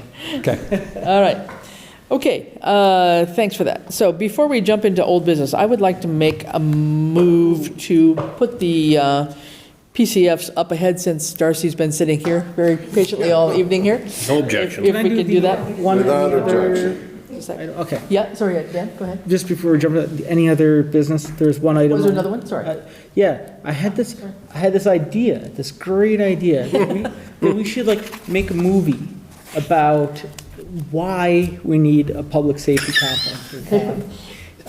We're working with Easthampton Media, not a movie per se, but Easthampton Media has been talking to the chiefs about doing a film about the existing situation. That's part of the public engagement, public relations strategy that Public Safety Committee is working on. And perhaps it should look like maybe what the town of Bedford did, right? Yes, and Yes. that is a possibility, yes. Yes. indeed. Okay, great. I'm glad we could talk about that. I would just note for the record, I don't believe either one of our public safety chiefs is actually on Facebook, so I don't know that they'd see that Bedford No, video. It's being forwarded at our meeting on Monday. Okay, perfect. Yeah, so, yes, but there will be some, what's the right word? Outreach. Well, outreach, yeah, but some sort of filming done with some assistance from Easthampton Media on both stations existing. Thanks, Dan, for your great idea. All right. No, truly. All right, so with that, I'd like to just move that we take up the signatures on the personnel change forms before we jump into old business. I'd make a motion that we take up the PCF related to the assessor's office Okay, for a Kathleen McCowan, emergency part-time administrative assistant, part-time, no benefits for her 2-week appointment. Additionally, for her, part-time administrative assistant, part-time, no benefits at $18.76 per hour. Second. okay. Motion by John, second by Stephen. Any discussion on that? Darcy, since you've been sitting here, would you like to say something? Sorry. It's more of just what the next step is, like, once it's approved, since I haven't gone through this process, or maybe Ed can. So this is an admin assistant in the assessor's office? Correct. So to basically work alongside Janine and/or fill in when she's not there, is that correct? Right, she's gonna, fill in the opposite times that she's not there to get full coverage in the office. So Okay. I guess what I'm asking is, so can I tell her, So- yes, you can start immediately? So for where we are in the process, this has already gone through, it's already been signed by department head, town accountant, and the PPP vice chair. So the last thing for it to happen is if approved here, it can take effect tomorrow morning. Yep. And as long as you're doing the 15 hours per week, right now, and in excess of that, it's up to the department on when that's scheduled. Like, there may be reason to have overlap with the current person that's in there for a day or two or a couple hours before they're off on their own. But assuming it passes here tonight, then I would see the treasurer about getting a higher packet, or however that works here. Okay, so that was my next thing, was who do I speak to get that? I believe it would be Jen, right, to get the information? Correct. Treasurer Yeah. Collector's Office. Yeah, Okay. to get All the right. information for bringing on a new hire, basically. Okay, Yeah. perfect. Okay. Thank you. All right, so Congratulations. we have a motion and a second. We don't have a vote yet. We don't have a vote yet. Good, okay? Munson, aye. Lumber, aye. Lavalley, aye. Okay, I think Joy looks like she's Yep. gone. It's after Okay, 8. Fowles, aye. So 4, motion passes. 4, and Joy has left the meeting, I believe. Yeah, usually 8 o'clock is, Yep, the bewitching time. Yeah. Okay, so that motion is approved, and just to say, Kathleen looks like she's got some very good administrative background, so it sounds like she'd be a good person for the position. So congratulations We're on looking forward to finding having her somebody. in the office, so thank Good. you. Yeah, and by all means, I mean, as that changes hours, Darcy, just to have hours maybe posted on the office door and so forth, and also on our website. I know Cindy will be back soon. Do you update the website? She can get that, yeah. Yeah, but we can, just so the public knows when the assessor's office is really going to be open. Yeah, that's great. Thanks. Yep, hopefully we'll be a little more consistent. Yep, okay, thank you. Thank you Have a good all. evening, Darcy. All right, thanks, Darcy. All right, with that, go back up to the first one, maybe? Make a motion to approve the PCF for the library. Gina Tyrell, librarian substitute, $15.71 per hour, part-time as needed, no benefits. Applicant. Okay. A motion by John, second by Stephen. Stephen. Okay, any discussion, And question? I would only add that this again was approved by PPP and is in the last stage here. Right, okay, all right. All those in favor, we don't need a roll call vote. Aye. Aye. Okay, motion passes. Motion to approve PCF for the Council on Aging, Kate DeSanto, outreach worker, increase of hours from 18 to 32 hours per week. Second.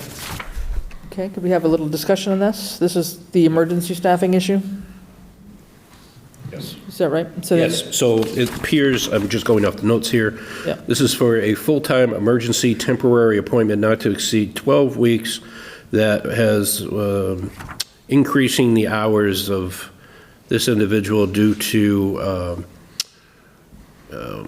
the director needing to be absent for personal family reasons. Okay, and this is a short-term 12-week, No more than 12 weeks. no more than 12-week, okay? And this money is coming out of the COA earmark, which was the ARPA money that the COA had received through, again, Senator Vilas's office. Okay? Anybody else have any questions on that? Okay. All right, we had a motion, I think, did I hear Yep. that? John motion, second? Second. Okay, Stephen second, okay, all those in favor? Aye. Aye, okay, motion passes. Motion to approve PCF for Council on Aging for Amy Sugahara, new hire, volunteer coordinator, grade 2, step 6, $18.21 per hour, 10 hours per week. Second. Okay, Funding source is the state grant. okay, This says effective November 15th. November 15th, okay, all right. You better vote yes. Okay, motion by John, second by Stephen. All those in favor? Aye. Aye. Okay, motion passes. Just one clarification on Kate DeSanto one, that start date was, is it correct, October 23? So 12 weeks from October 23? That's what, Yeah, yeah. what the form says, so. Correct. Assuming that, okay. Okay, just for the record, okay. Those take care of all the PCFs, I guess. Okay, good, thank you for that. Next up, let's run back up to old business. I know, Ed, you've got a new thing for us on the stormwater utility study by Tie and Bond. We have a proposal in our package here, and we talked about this. We've actually allocated some ARPA money toward this, but Ed, you want to talk to us about this? Sure, we have an allocation of $55,000. That proposal comes in at $67,000, so there's not enough to fund it. So I'm looking for some direction from the select board. We can ask them to cut back on some of the proposal, could ask them to cut out on the outreach, which is about $14,000, which would bring it back. However, if we did that, we're going to have to fund the outreach some way, somehow in the future, if you really want this to pass, or Randall and I can reach out and see if there are any other engineering firms out there that have done these type of studies to see if we can get something more in the line with the 55,000. 55 is what we approved? Correct. 55 is what we approved in ARPA. And we did have, when we did last year, we did this on-call engineering Yes. study, whatever it was, request for proposals. And we did have a couple of other firms that came in, but I think we'd have to check and see if they had this kind of expertise. I don't believe any of them have done this type of work. I know Tie and Bond did, because actually they presented at the Rivers Consortium that Randall and I went to. there's got to be another firm. What if is any more reasonable or not, I don't know. So at this point, I'm just looking for some direction of and I think, how you'd like me to proceed. And I think just for the public's information, if you could just summarize very briefly what the purpose would be of having this stormwater utility? Yes.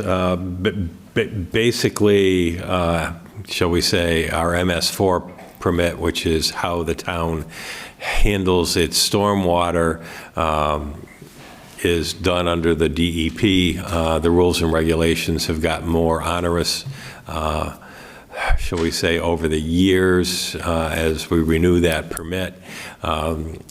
If the town were to establish a stormwater utility, there would be fees that the residents would pay towards that, but it would actually, the theory being, it would work like an enterprise fund. So in addition to just the MS4 cost of keeping our permit up, any of the labor, materials, equipment that are utilized to maintain our stormwater system would actually be paid for through the stormwater utility rather than, shall we say, a highway or DPW budget.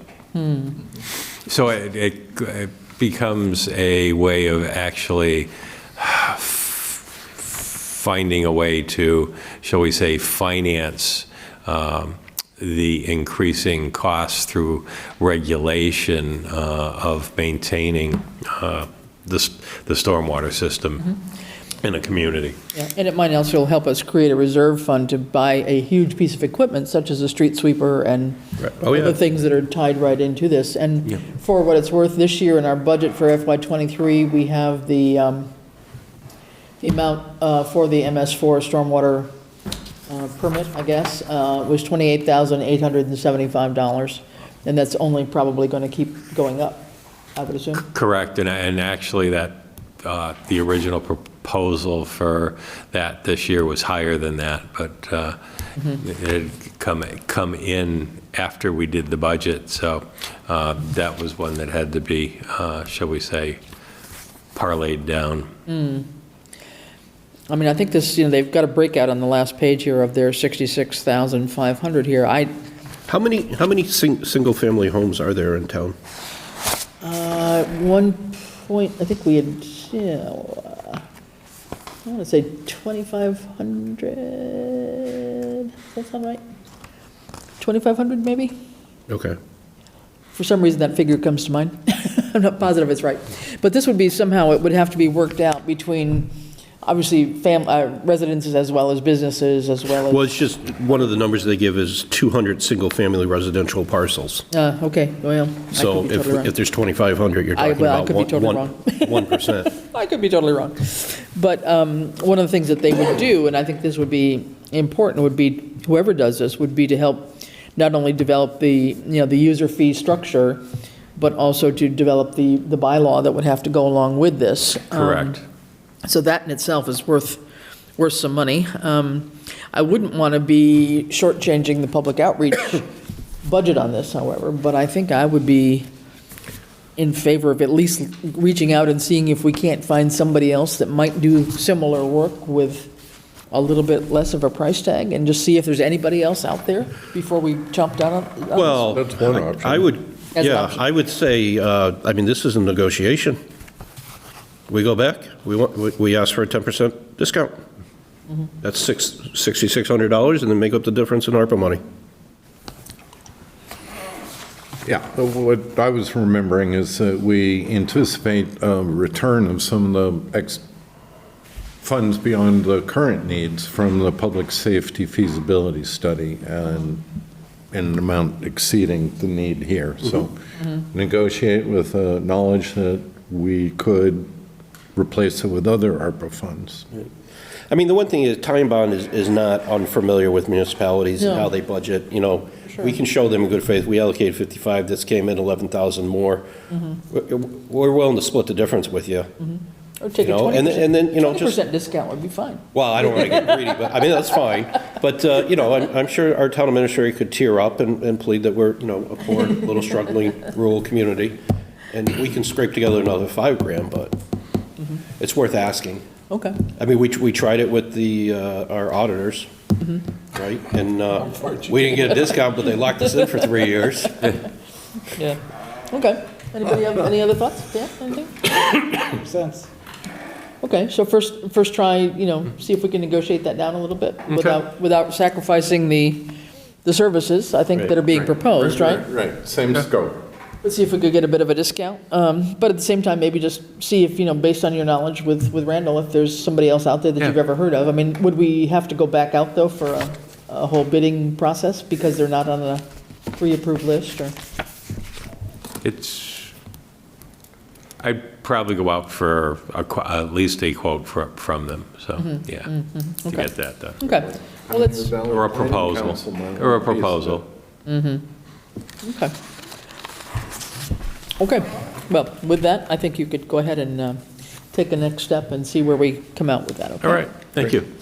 All right, other updates on our old business list here, the voice over IP update, we're still just waiting to record the town attendant meeting. Yeah, we did have a defective phone that we had replaced under warranty, but other than that, the project, and I will say, you know, TPX, when we put in a ticket to do anything to, whether it's change anything, or they were great with that replacement phone. I think we had the replacement phone within 3 or 4 days, so from that aspect, they've been very good to work with. Good.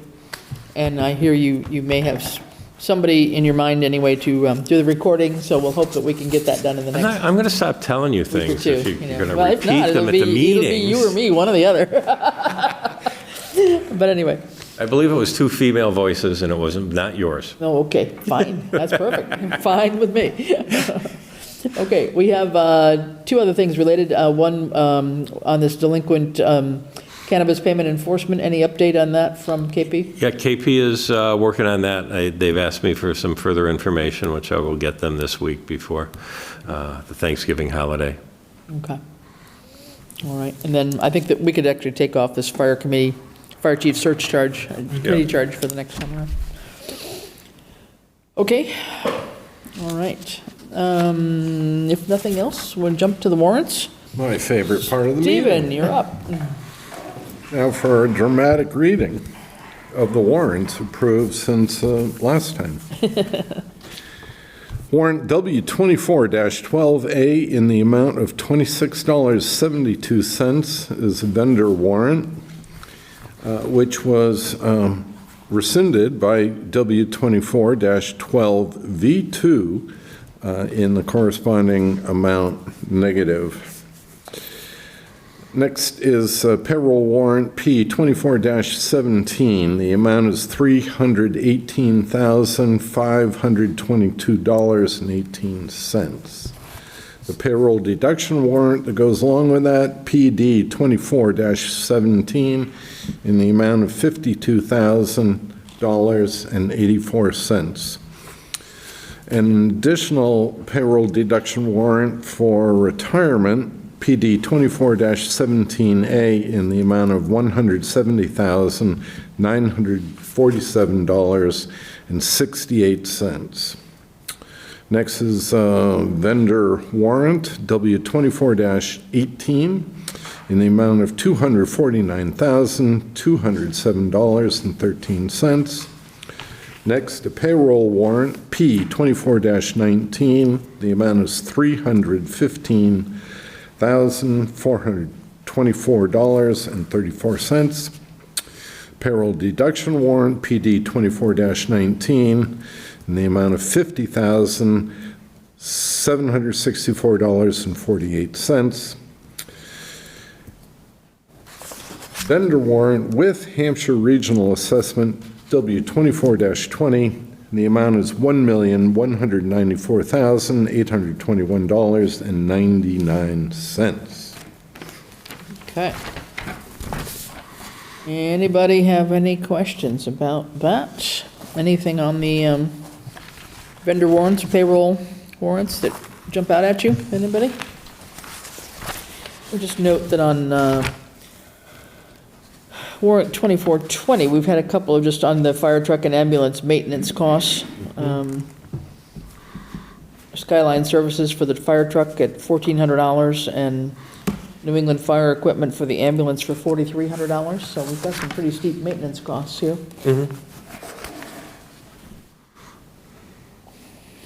Let's talk about the big ticket item. What's the $1 million get us? The $1 million price tag. What's that get us? The $1 million? John can probably answer that. For the school assessment. The regional. Oh, that must be our quarterly school assessment for Hampshire Regional. That's what we pay for Hampshire Regional, quarterly.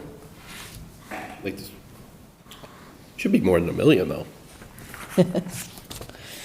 So that was that one. Okay, if nothing else. Last bit I think we have right here is we have some minutes to approve for April 20, July 11, July 18, and July 20. And I'd rather take these one by one because I do see a couple of typos here. So how about for April 20? Anybody see anything for April 20 minutes?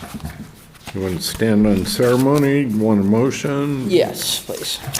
I move we approve the minutes of the Select Board meeting of April 20th, 2023. Okay, Stephen, and second? Second. Dan, okay, all those in favor? Aye. Aye. Aye. Okay, motion approved for the April 20th minutes. I move we approve the minutes of the Select Board meeting of July 11th, 2023. Second. All right, and a little discussion here, a couple of typos. Under the open time for the public, just Dan LaValle's name is spelled wrong.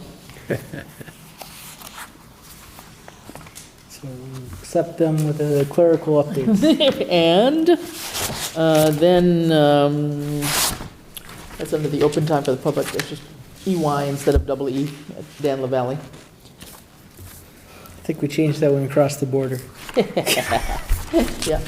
And then on page 3, I guess, these aren't paginated, but I think page 3, the very, very bottom. Is that the one? I think it was. Hang on. Yeah. It just says COA Director. T.A. Gibson explained this was here as a reminder. The COA chair has called a special meeting. That doesn't really tell us much about what that was all about. I don't know if there's another sentence missing there or not, but that was just kind of awkward reading. But right below that, the last bullet on that page, there's a Heather Broder and a Heather Boudreau. So I think it's Broder is the correct name. So or is it the other way? Or the other way around. Or two different ways? Okay. So it was the appointment to the Finance Committee, so... I think, no, it was Broder. Yeah. So Heather Boudreau at the bottom, I think, is incorrect typing for the last name on that one, at the bottom of that page. And I think that's all I saw on that one. So we have a... With those edits noted, I resubmit my motion. That's okay. Yeah, and Dan second, okay. All those in favor? Aye. Aye. All right. July 18. I move we accept the minutes of the Select Board meeting of July 18th, 2023. Stephen and Dan, okay. And for discussion, anybody? I have one thing. Of course. You're good. Bottom of page 2. TA job description review, and there's no narrative that goes with that. And then jumping over to the next page, I thought maybe it continued on the next page, but it doesn't seem to. So I'm thinking, again, something may be missing at the bottom of the TA job description review. Like a margin. Well, I'm not sure. Well, but I mean, there's no discussion. Right. Note there. But then, so that's a question, I guess, Ed. And then... The job description review would be what appeared on the agenda. Yeah, but there was no comment. I mean, there's no no narrative to go with it, or maybe, unless it was cut off on the page, I don't know. Well, no, it looks like Chair Fowles has worked on a draft letter to send out to the 3 proposed firms would be Where's that? right up there. Not on my computer. Mine. No. Oh, wow, it's cut off, okay. It's cut off on the printout. Oh, really? It's that new copier we got. Yeah. That must be it. Okay, then, okay, that's fine. Then on top of page 3, it was any other business that can't wait, and John asked if it made sense to establish a bylaw regarding the use of municipal resources for private use, and how this should be forbidden. Oh. This is an ethics violation, so we should simply send an email reminder, this is an ethic, I didn't understand that at all. It had to do with a piece of personal vehicle left in a Okay, old firehouse of ours. okay, That you can't utilize, a reminder to staff that you can't utilize government resources for personal. I see, okay. How that got translated, I'm not. Yeah, really sure, okay, it's just read a little awkward. Okay, now I understand it, now that you said that. I was like trying to think, what does that? Okay. If there's no point in clarifying it, we might just note that there had been an incident of misuse of a municipal resource or something. Okay, we had a motion and a second. All those in favor? Aye. Aye. With any, I guess there were no corrections. And then the last set, July 20th. I move we approve the minutes of the select board meeting held July 20th, 2023. Okay, Stephen and John, and Chris has no findings, unless anybody else does. Aye. All those in favor? Aye. Aye. Approved, thank you. Sweet. All righty. Good. Pending items, anything especially on our green community grant? No, we're still awaiting that response. Okay, so we hope that we can get that from DOER before? Yeah, we're in the middle of doing our annual report, so that might be why they're a little slow. Okay, all right. So calendar for select board meetings? I'm sorry. Yes, I'm Just sorry. the assistant accountant I'm sorry. recruitment. Yep. I don't know, I guess there's never really a good time for Bradley to work on that, but I don't know how, if there's a way we could encourage him to start thinking about that, or getting somebody in there. I think if he had somebody that could do some more of the mundane work, and I understand there's a training and onboarding process. Sure, yeah. It might free him up to do some other things. I just feel that there's a tendency when you go so long without the position, Just to keep on people doing forget it. about it, Yeah. and then it ends up getting zeroed out of the budget. Yeah, yeah, which we don't really want to do, so, yeah. We have paperclip? So, yeah, if we could have just a reminder to, here's one. A reminder to Bradley to maybe give us an update when he's got some free time after he gets What his through all game his, plan- all these. What's his game plan? Yeah, when he comes up for air here. I know it had been on an Indeed. I don't know if it's moved to the top of the list at Indeed anymore, but we don't want to forget that position. I think it's really something where perhaps he's been on it so long now, he feels like he's managing himself, Yeah. but that is not a long-term sustainable strategy, and we certainly would encourage that we get that position more widely advertised and recruited. Yeah, and I would just, the example I would give, we're in the middle, it's winter, cold and flu season. Yeah. He gets knocked out for a week or two, there's nobody in Right. that office. Exactly. So that's an easy argument to make. Okay. Thank you, John. Calendar, just again, we are on for December 5th at Norris School for the special town meeting. I'd like us to at least put in a hold on December 12th right now for And potential. just so you know, I will not be here on December 12th. I have a previous appointment, so. Okay. It would just be for the interviews. Interviews, Yeah. And, you know, if they couldn't do the 12th, is 13th, 14th, is that a doable one if we had to, for anybody? In case they aren't ready on the 12th, I don't know. Is that a planning board meeting? It could be. Probably planning on the No, let's see, first and third, right, Dan? school committee, maybe? Unless something. 13th is school board. 13th school committee, so 14th, yeah, we can do. 14th maybe if we had to, as a backup. Okay, we'll see what we got. Okay, and then December 19th would be our next regular meeting, okay? Good. So with that, I think that ends our regular session. We will be going into executive session. And let me read the reasons for this. And Ed, you can tell me, can I combine two of these that are the same MGLs, or do I have to read each one? I guess I read each one. You could combine them. I think the first three you could combine. Well, No, actually, the third is... First two, anyway. Yeah, the first two Okay. are number threes, this next Okay, one's not so, number two. Thank you, and this gets to be a little bit wordy after a while. Okay, so we will be going into executive session momentito here, and the reasons will be for, according to Mass General Law, Chapter 30A, Section 21A3, to discuss strategy with respect to collective bargaining or litigation if an open meeting may have a detrimental effect on the bargaining or litigating position of the public body, and the chair so declares, and this would apply to both dispatch and police. Secondly, MGL Chapter 30A, Section 21A2, to discuss strategy sessions in preparation for negotiations with non-union personnel or to conduct collective bargaining sessions or contract negotiations with non-union personnel, police chief. And lastly, MGL Chapter 30A, Section 21A7, to comply with or act under the authority of any general or special law or federal grant and aid requirements, executive session minutes, September 26, 2023. Second. Okay, you have a second. All those in favor? Roll call vote. Please. Lumber, aye. Johnson, aye. LaValle, aye. All's aye. Okay, we will be adjourning the session, open session right now, and we will not be returning after executive session, so we are adjourned at 8:30 p.m.